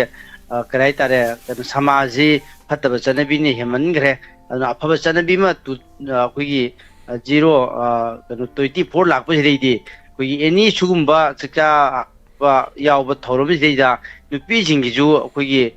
ꯕꯤꯅꯥ ꯆꯤꯅꯤ ꯍꯥꯏꯇꯥꯔꯦꯅꯦꯀꯣ ꯍꯧꯖꯤꯛꯀꯤ ꯄꯥꯎꯗꯔ ꯂꯣꯟꯕꯗꯨ ꯊꯨꯝꯃꯕꯅꯤ ꯍꯧꯖꯤꯛꯇꯤ ꯗꯥꯏꯕꯦꯇꯤꯁ ꯀꯩꯀꯩꯁꯨ ꯂꯩꯕꯁꯨ ꯊꯛꯄ ꯌꯥꯅꯕ ꯕꯤꯅꯥ ꯆꯤꯅꯤꯁꯤꯗ ꯁꯪꯒꯣꯝ ꯒꯤꯂꯥꯁ ꯑꯃꯃꯝꯇꯪ ꯄꯤꯊꯛꯄꯤꯔꯒꯗꯤ ꯅꯍꯥꯟꯁꯦ ꯕ꯭ꯔꯦꯛꯐꯥꯁꯁꯨ ꯐꯖꯅ ꯆꯥꯍꯧꯗ ꯄꯨꯔꯥ ꯀꯩ ꯍꯥꯏꯇꯥꯔꯦ ꯄꯨꯡ 1.5 ꯆꯥꯕꯗꯨꯗꯤ ꯄꯨꯛꯁꯦ ꯇꯠꯄ ꯍꯥꯏꯇꯥꯔꯦꯀꯣ ꯑꯗꯨꯅ ꯑꯁꯤꯒꯨꯝꯕ ꯆꯠꯅꯕꯤ ꯑꯁꯤꯃꯁꯨ ꯑꯩꯈꯣꯏꯒꯤ ꯍꯣꯡꯗꯣꯛꯁꯤ ꯂꯣꯏꯅꯅ ꯑꯩꯈꯣꯏ ꯍꯪꯒꯠꯅ ꯑꯩꯒꯤ ꯄꯨꯟꯁꯤꯗ ꯌꯦꯡꯉꯨꯔꯒ ꯑꯅꯧꯕ ꯆꯍꯤꯁꯤꯅ ꯂꯥꯛꯄꯁꯤꯗꯩꯗ ꯑꯩꯈꯣꯏ ꯃꯤꯑꯣꯏꯕꯁꯤ ꯑꯍꯥꯟꯕꯗ ꯍꯩꯅꯕꯤ ꯁꯦꯝꯃꯤ ꯍꯩꯅꯕꯤꯅ ꯑꯃꯨꯛ ꯏꯁꯥꯁꯦ ꯁꯦꯝꯕꯅꯤ ꯃꯔꯝ ꯑꯗꯨꯅ ꯑꯅꯧꯕ ꯆꯍꯤ ꯂꯥꯛꯄꯁꯤꯗꯒꯤ ꯐꯠꯇꯕ ꯍꯩꯅꯕꯤ ꯄꯨꯝꯅꯃꯛ ꯈꯔ ꯑꯩꯈꯣꯏꯒꯤ ꯁꯥꯏꯀꯜ ꯔꯤꯡ ꯈꯣꯏꯕ ꯂꯧꯊꯣꯛꯑꯒ ꯀ꯭ꯔꯦꯛ ꯇꯧꯔꯒ ꯆꯨꯝꯊꯣꯛꯄꯗꯧꯅ ꯈꯔ ꯆꯨꯝꯊꯣꯛꯑꯒ ꯑꯩꯈꯣꯏꯒꯤ ꯁꯃꯥꯖꯁꯦ ꯑꯃꯨꯛꯇꯪ ꯏꯃꯨꯡꯁꯤꯅ ꯃꯁꯥ ꯑꯣꯏꯔꯒ ꯑꯩꯈꯣꯏꯅ ꯎꯄꯥꯝꯕꯤ ꯑꯃꯒꯨꯝꯕꯅꯤ ꯃꯔꯝ ꯑꯗꯨꯅ ꯃꯤꯒꯤ ꯁꯣꯏꯕꯁꯦ ꯉꯁꯥꯏꯒꯤ ꯃꯔꯨ ꯑꯣꯏꯅ ꯑꯩꯅ ꯌꯥꯝ ꯌꯦꯡꯅꯤꯡꯗꯕꯁꯦ ꯀꯃꯥꯏꯅ ꯇꯧꯒꯦꯕꯨ ꯑꯩꯈꯣꯏꯒꯤ ꯃꯥꯜꯍꯟꯕꯤꯁꯦ ꯌꯥꯝ ꯇꯧꯋꯦꯕ ꯀꯃꯥꯏꯅ ꯇꯧꯒꯦꯗ ꯑꯩꯈꯣꯏꯒꯤ ꯆꯤꯟꯗꯗꯤ ꯈꯩꯅꯤ ꯑꯗꯨꯝ ꯎꯝꯕ ꯑꯗꯨ ꯋꯥꯀꯤꯡ ꯆꯠꯄ ꯑꯗꯨꯒ ꯕꯦꯔꯤꯗꯪ ꯊꯛꯄ ꯋꯥꯀꯤꯡ ꯆꯠꯄ ꯃꯗꯨ ꯃꯥꯜꯍꯟꯕ ꯀꯧꯋꯦꯕ ꯈ꯭ꯋꯥꯏꯒꯤ ꯑꯍꯥꯟꯕꯗ ꯃꯥꯅ ꯊꯥꯗꯣꯛꯀꯗꯧꯁꯤ ꯋꯥꯀꯤꯡ ꯆꯠꯄꯗꯨ ꯅꯠꯇꯦꯕ ꯕꯦꯔꯤꯗꯨꯅꯦꯕ ꯈ꯭ꯋꯥꯏꯒꯤ ꯕꯦꯔꯤ ꯑꯗꯒꯤ ꯆꯨꯔꯨꯞ ꯈꯩꯅꯤ ꯖꯔꯗꯥꯗꯨꯅꯦꯕ ꯖꯔꯗꯥ ꯆꯥꯕꯤꯁꯨ ꯑꯗꯨꯝ ꯑꯩꯈꯣꯏꯒꯤ ꯃꯥꯜꯍꯟꯕ ꯍꯥꯏꯇꯥꯔꯦꯅꯦ ꯑꯗꯣ ꯑꯁꯦꯡꯕ ꯃꯥꯅ ꯍꯛꯆꯥꯡ ꯐꯒꯦꯅ ꯈꯟꯕ ꯂꯩꯔꯒꯗꯤ ꯑꯍꯥꯟꯕꯗ ꯖꯔꯗꯥ ꯈꯩꯅꯤ ꯆꯨꯔꯨꯞ ꯕꯦꯔꯤꯗꯨ ꯊꯥꯗꯣꯛꯀꯗꯕꯅꯦꯕ ꯑꯗꯨꯅ ꯃꯥꯜꯍꯟꯕ ꯀꯥꯡꯕꯨꯁꯤ ꯎꯕꯗ ꯃꯤꯠꯁꯤꯀꯣ ꯑꯩꯈꯣꯏꯒꯤ ꯍꯥꯔꯠꯁꯤ ꯀꯥꯏꯔꯦ ꯍꯥꯏꯇꯥꯔꯦꯅꯦ ꯃꯥꯜꯍꯟꯕ ꯀꯥꯡꯕꯨꯁꯤ ꯎꯕꯗ ꯑꯗꯨꯅ ꯃꯥꯜꯍꯟꯒꯨꯝꯁꯤ ꯔꯤꯌꯦꯂꯤꯇꯤ ꯂꯥꯏꯐ ꯑꯣꯏꯁꯤ ꯑꯗꯨꯒꯤ ꯃꯊꯛꯇ ꯑꯩꯈꯣꯏꯁꯤ ꯂꯥꯟ ꯀꯌꯥꯅ ꯑꯩꯈꯣꯏꯒꯤ ꯀꯩ ꯍꯥꯏꯇꯥꯔꯦ ꯀꯩꯅꯣ ꯇꯧꯔꯤꯉꯩ ꯃꯔꯛꯁꯤꯗꯩꯗ ꯑꯃꯨꯛꯀ ꯑꯅꯧꯕ ꯂꯥꯟ ꯑꯃ ꯃꯥꯌꯣꯛꯅꯕꯅꯤ ꯑꯩꯈꯣꯏꯅ ꯋꯥꯔꯤꯕꯁꯦ ꯑꯣꯖꯥꯅ ꯉꯁꯥꯏ ꯄꯟꯕꯤꯈꯤꯕ ꯄꯣꯠ ꯆꯩ ꯇꯥꯡꯕ ꯇꯧꯕ ꯃꯌꯥꯝ ꯄꯨꯝꯅꯃꯛꯁꯦ ꯀꯔꯤꯅꯣ ꯍꯥꯏꯔꯒ ꯑꯩꯈꯣꯏꯅ ꯅꯤꯁꯥꯒꯤ ꯄꯣꯠꯂꯝꯗ ꯅꯣꯡꯃꯗ ꯀ꯭ꯔꯣꯔꯁꯦ ꯑꯩꯈꯣꯏꯒꯤ 10 ꯀ꯭ꯔꯣꯔ ꯅꯣꯡꯃ ꯆꯠꯄꯅꯦꯕ ꯑꯩꯈꯣꯏꯅ ꯃꯌꯥꯝꯅ ꯈꯟꯅꯩ ꯑꯩꯈꯣꯏꯅ ꯗ꯭ꯔꯛ ꯆꯥꯕ ꯑꯣꯚꯔꯗꯣꯁ ꯍꯣꯏ ꯑꯣꯚꯔꯗꯣꯁ ꯆꯠꯂꯒ ꯁꯤꯕꯗꯨ ꯑꯩꯈꯣꯏ ꯈꯩꯅꯤꯕꯨꯗꯤ ꯆꯠꯇꯦ ꯕꯦꯔꯤꯕꯨꯗꯤ ꯆꯠꯇꯦ ꯑꯗꯨ ꯑꯣꯏꯔꯒꯁꯨ ꯑꯩꯈꯣꯏ ꯀꯩꯅꯣ ꯀꯦꯟꯁꯔ ꯄꯛꯇꯅ ꯃꯅꯤꯄꯨꯔꯗ ꯀꯦꯟꯁꯔ ꯅꯥꯕꯗꯨ ꯃꯤ लिसिंग अमा लेरगदी टाटा हॉस्पिटल दा चपगी एलोप्लेन भाड़ा खतदजु आ करोड़ दि यौरेने अदुना अदुगुंबगी इकोनॉमी दे सोंदलको मयाम जे सिजु लान मखल अमनेबा अखोइना नोंमैगी लांदी मखोन थोई अदुगा निसागी लांदी मखोन थोकप नते इसा इसा द लोइनबु पायरगा लोइनबु लैबा बोम अमगुमनी मरम अदुना अखोइगी चुरु बेरी खैनी अदि जर्दा मयाम सिंगसे मसिजु अखोइगी निसागी लान असोमा चंगसे लैबनी मसिजु खर लाथोक्सी लोइनना अखोइगी हुजिक्सी तखिना येनबा तखिना जोजा लुपा कुन अदुम येलेको लुपा कुन यामनी येले लुपा कुन गजर्दा अंगो येनौ सरुक कुन दुजु तोक्थोगा रुमान अमम येनबिबे करी काय रुमान लुपा कुन पिबे अदुम होलसेल द लौबदा निफुगा पिबे कुन लौबो यायबा अदु जर्दा अमम येलेको अदो आई कइंबा थोका तारदे आईदी अदुम कानबा कुइनसु लेहौबो याबा अदुम पोट तौनिमम दि चनबि सेमदोक्तरगदि यारोय अदि अमतंगा सप्लीमेंट ओइना अखोइगी चनबिसिदा अखोइना ओजाना उसोम पांथोय गलजे हनुबसिंग बार्तोन तौरनेबा चाबा यादबा मिंग बार्तोन तौबजे खरा थुना अखोइगी मथक कागिनबगी बार्तोन तौगो चमानेबा अदुना कमाय तौदे चानिंग बसिंग पिजबा चाबा यादबदा पिजदबा अदे अतोंगदा लेथोनबा कुटपदा लेतौबगी थबकसे तोजे समना उसोबा सोम तौबदा तंगाई फदना अहल लमन अमनि खतंग यावरगा अतैदुदी चाबा फंगजद्रबा खरा लाइरबा इमुंग नत्रगना हुजी सानरिबा यो सानरिबा मियमदा हुजी उसोबजे पिजौने वारी बोबा कई सोमु लेमन लमोय कनो मान लेमन दोजे तेजबता मना खतका लेमम गदरा अदुना इना अखोई चनबीजे खरे खरे हजि सेमदोक्तरगदि अखोइजे फत्तबा चनबी सी मखादा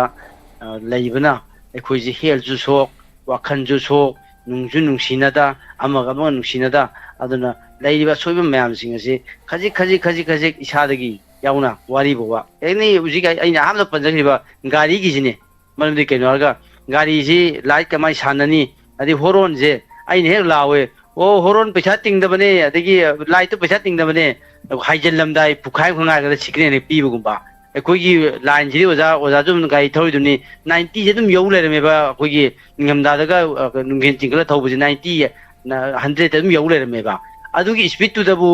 कयुंबा कितंग सोइबददी एकदम सिगदोरिबनेबा मरमदुना यारिमगै अखोइगी लंबीदा गाड़ी थौबिरिबा मचा थौबिरिबा चौबा थौबिरिबा पुनमंगना फजना सिग्नल लाइट यूज तौजी अदुगा यामना बेरासी इम्फाल मनुंगदजु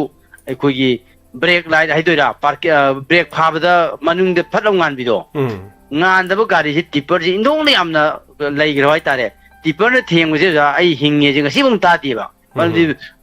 कनो तो हानगी टाटा दुंबा अनि मखैरुम चलंगनी नो जमाई मानदो याम सावी याम लुम्बा गाड़ी नीने माना थेंगजी हिंगे थादे अदुना मंगोंदा थेंगजेलुरगसु कार गुंबदी याम तोइदोरिनी अदुना अतुगुंबा लाइट हे यावदो माना ब्रेक फाइजी खंगदबा को यामना क्लोज ओइना इम्फा मनुंगुंबदा करिगुंबदा थौबा गान जई इसामदु थेंगनाजैबा अना सोय सोयबजी खरगर मेंखतनरगा कुइ समाजे अमुक्तंग आई सीननबा लाकपनी अदु मतम खरा अखोइगी याई थकी कोंगोलगुंबनी मसिदैजिदा अखोइगी लिंजेन मानबा हाइबदि लिंजेन मानबा दुदाई नहाजु फंक्शनलम प्रेस क्लब ता हाय लिंजेन मानसी हाइबा कनो कमाई तौन लिंजेन मानगदे हाइदि पन्नदेबा लिंजेन मानबा हाइबजी अफब थबम तोरबो कांदा अखोइगी suggestion पीबति याबा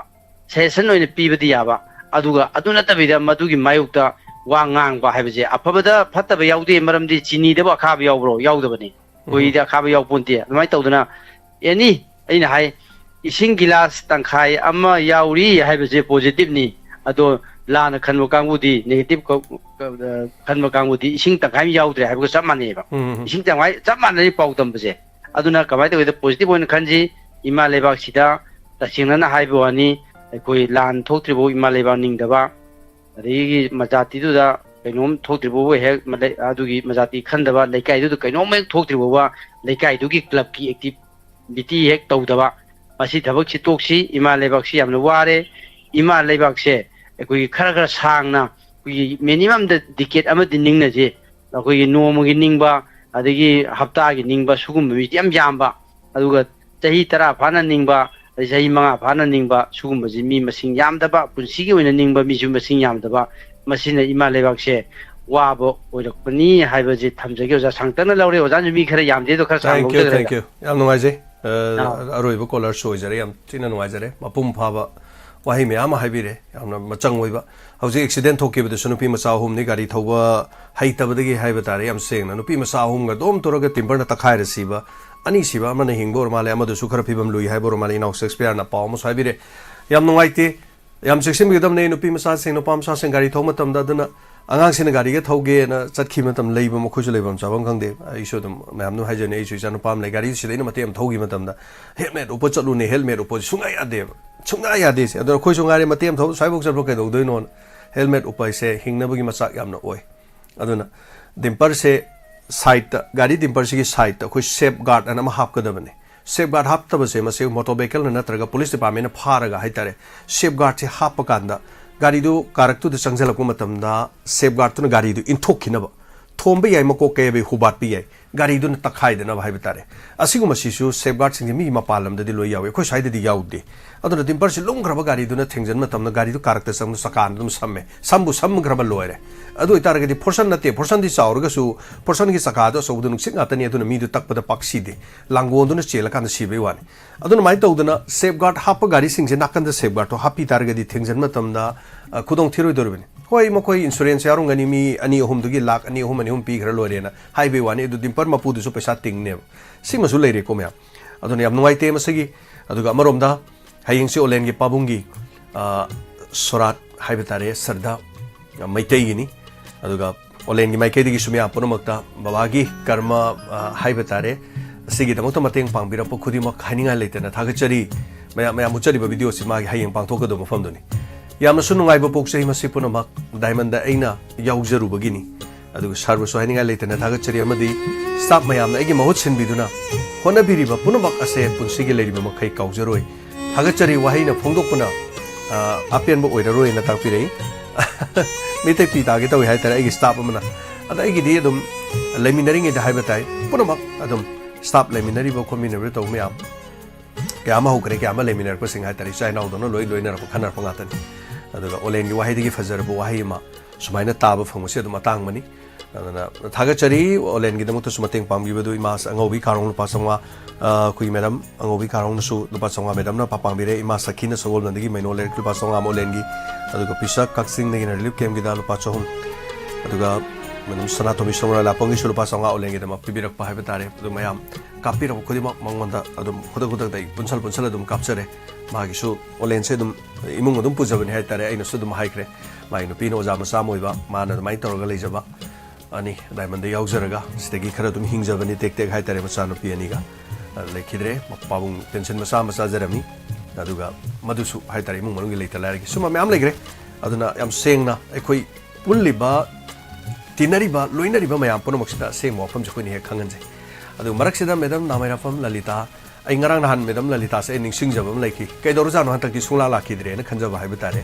aduna yam nungai jai ngasi madam lalita se koi gi live to yaubi rakhiba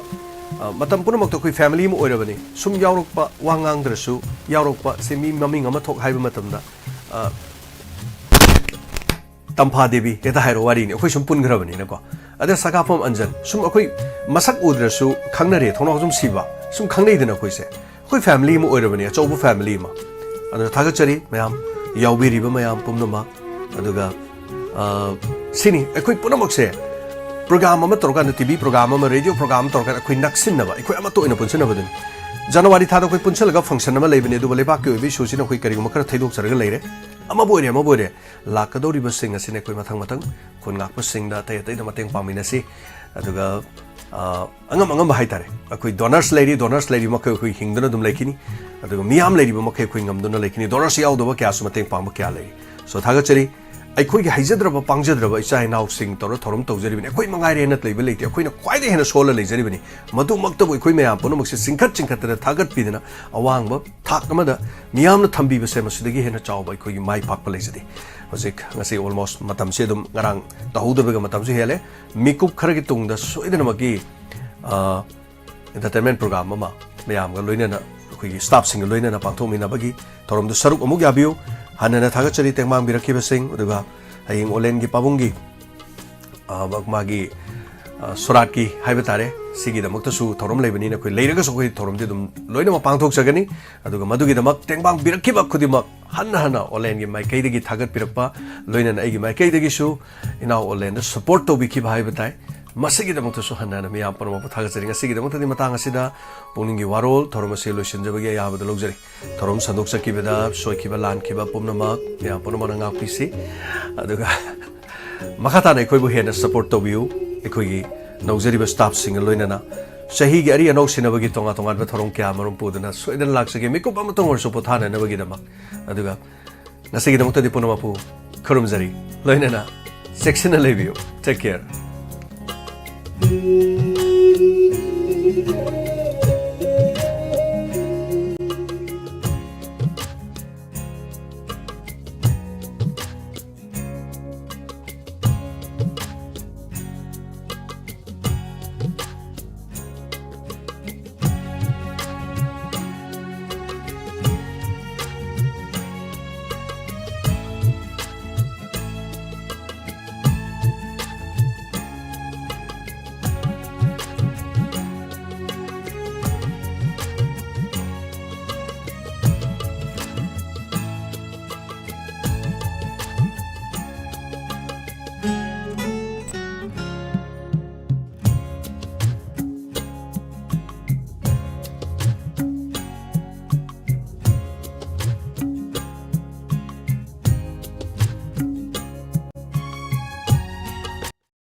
Yum ama shabada makhong linghanba kalhanba mathok tabagumna angang ama shembada shu pik lingaidigi kupna shenaduna lamjing lamtak piba mathok tai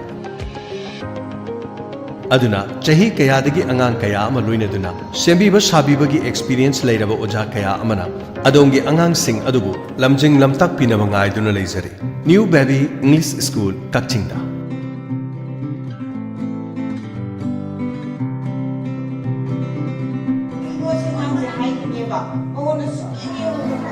New Baby English School Kachingi English singani kungo humdoi kungo marigi admission gi damak lakliba November gi tang 13 dagi hangdok chari akopa marol gi damak call tobiu 8794 112869 New Baby English School Kaching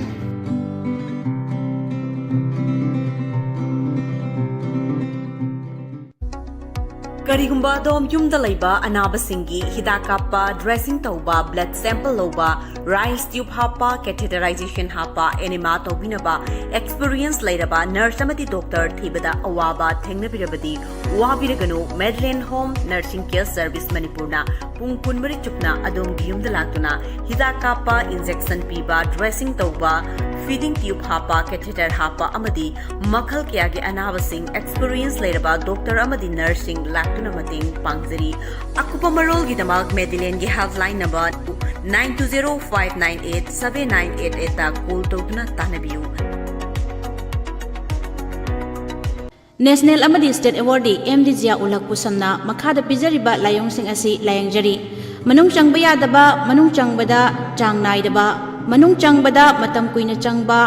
saujanan thaba amangthong mayada pomba amangthong manungda pomba amangthong da makun hulaga nai chaba pistula amangthong gi akoibada maring maring chatlaga hagajaba puk nungshit kaba gastric problem leiba e taba chikpa naba tonsil sinus asma khwang naba thagi khongkap chang naidaba fingau chatpa singli nauri sonthaba asina singbasing layangjari ba mafam singdi Kekru Bila North AOC opposite Kekru Part Imphal ayuki pung 10 dagina nungthil gi pung manga fauba mayang Imphal Kochak Bazar da ayuki pung 6 dagi ayuki pung 9 fauba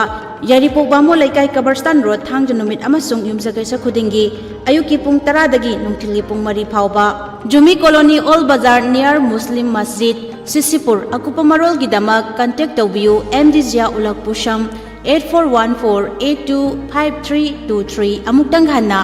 8414825323 Layangjari Kaksing Diagnostic Kakching Supermarket 64 Shopping Complex Mafam asida Specialist Gynecologist ki Dr. Ani Lakpiduna Yumsa kaisa kudingi nungtil gi pung 1 dagina nungtil gi pung 3 fauba amadi Second Saturday khudingi ayuki pung 9 dagi nungthilgi pung 1 fawba layangjagani nungtigi OPD gi khudongchabasu thamjari amadi blood sample collection gi khudongchabasu pijari loinana mafam asida ultrasound ECG blood test x-ray na jingba khudongchaba pijari akupa marol gi damak 8798544988 amuktang hana 8798544988 hadiba number asida contact tawbiyo.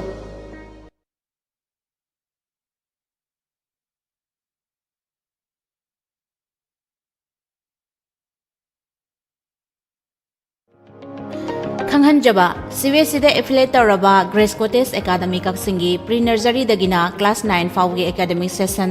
English singani kungamari kungamanga gi admission form thaba amadi admission haujare academy sina pijariba khudongchaba singdi pre-nursery dagina class 6 fawgi day boarding gi khudongchaba pijari bus service kaksing Palel Wabagai Hianglam Mantak Khongjom Papal Teksham Khongjom Sapam Samram Lamkhai Nupi masa amasung nupa masa singi boarding gi khudongchaba su leijai February tha asigi ani suba sayol dagi regular class hauzargani khanghan jariba principal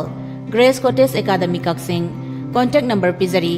9366 424189 amuktang hana 9366 424189.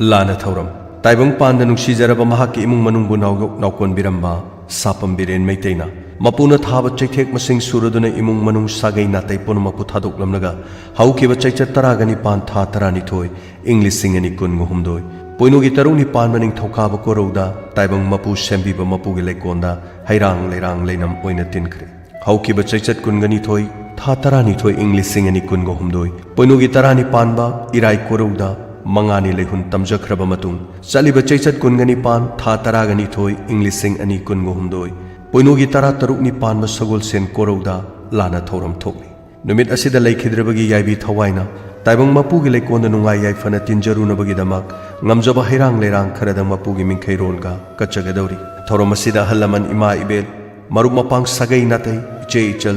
loinena leikhidrabaga tinabiramba imung manung nadi sak khangja houdraba kayagi mafamna Matam sana lingbirakuna mapugi mikherol tabiranaba Diamond TV gi matengna paujenjari basing sapam ongbi chawbihal leima loinabi sapam mani Elise Ojit Maitei machanupa sapam Olen Maitei machanupa huidrom ongbi Promila leima machanupi ingkhom ongbi Babita leima machanupi sapam ongbi Bhavini leima mamongnupi sapam ongbi Ichan leima mamongnupi nungsizaraba mahaki machin manau amadi imung manung Khongjong Kaithel Layangjari Kaksing Diagnostic Kakching Supermarket 64 Shopping Complex Mafam asida Specialist Gynecologist ki Doctor ani lakpiduna yumsa kaisa kudingi nungtilgi pung amadagina nungtilgi pung mari fawba amadi Second Saturday khudingi ayuki pung 9 dagi nungtilgi pung 1 fawba layangjagani nungtigi OPD gi khudongchabasu thamjari amadi blood sample collection gi khudongchabasu pijari loinana mafam asida ultrasound ECG blood test x-ray na jingba khudongchaba pijari akupa marol gi damak 8798544988 amuktang hana 8798544988 hadiba number asida contact tawbiyo.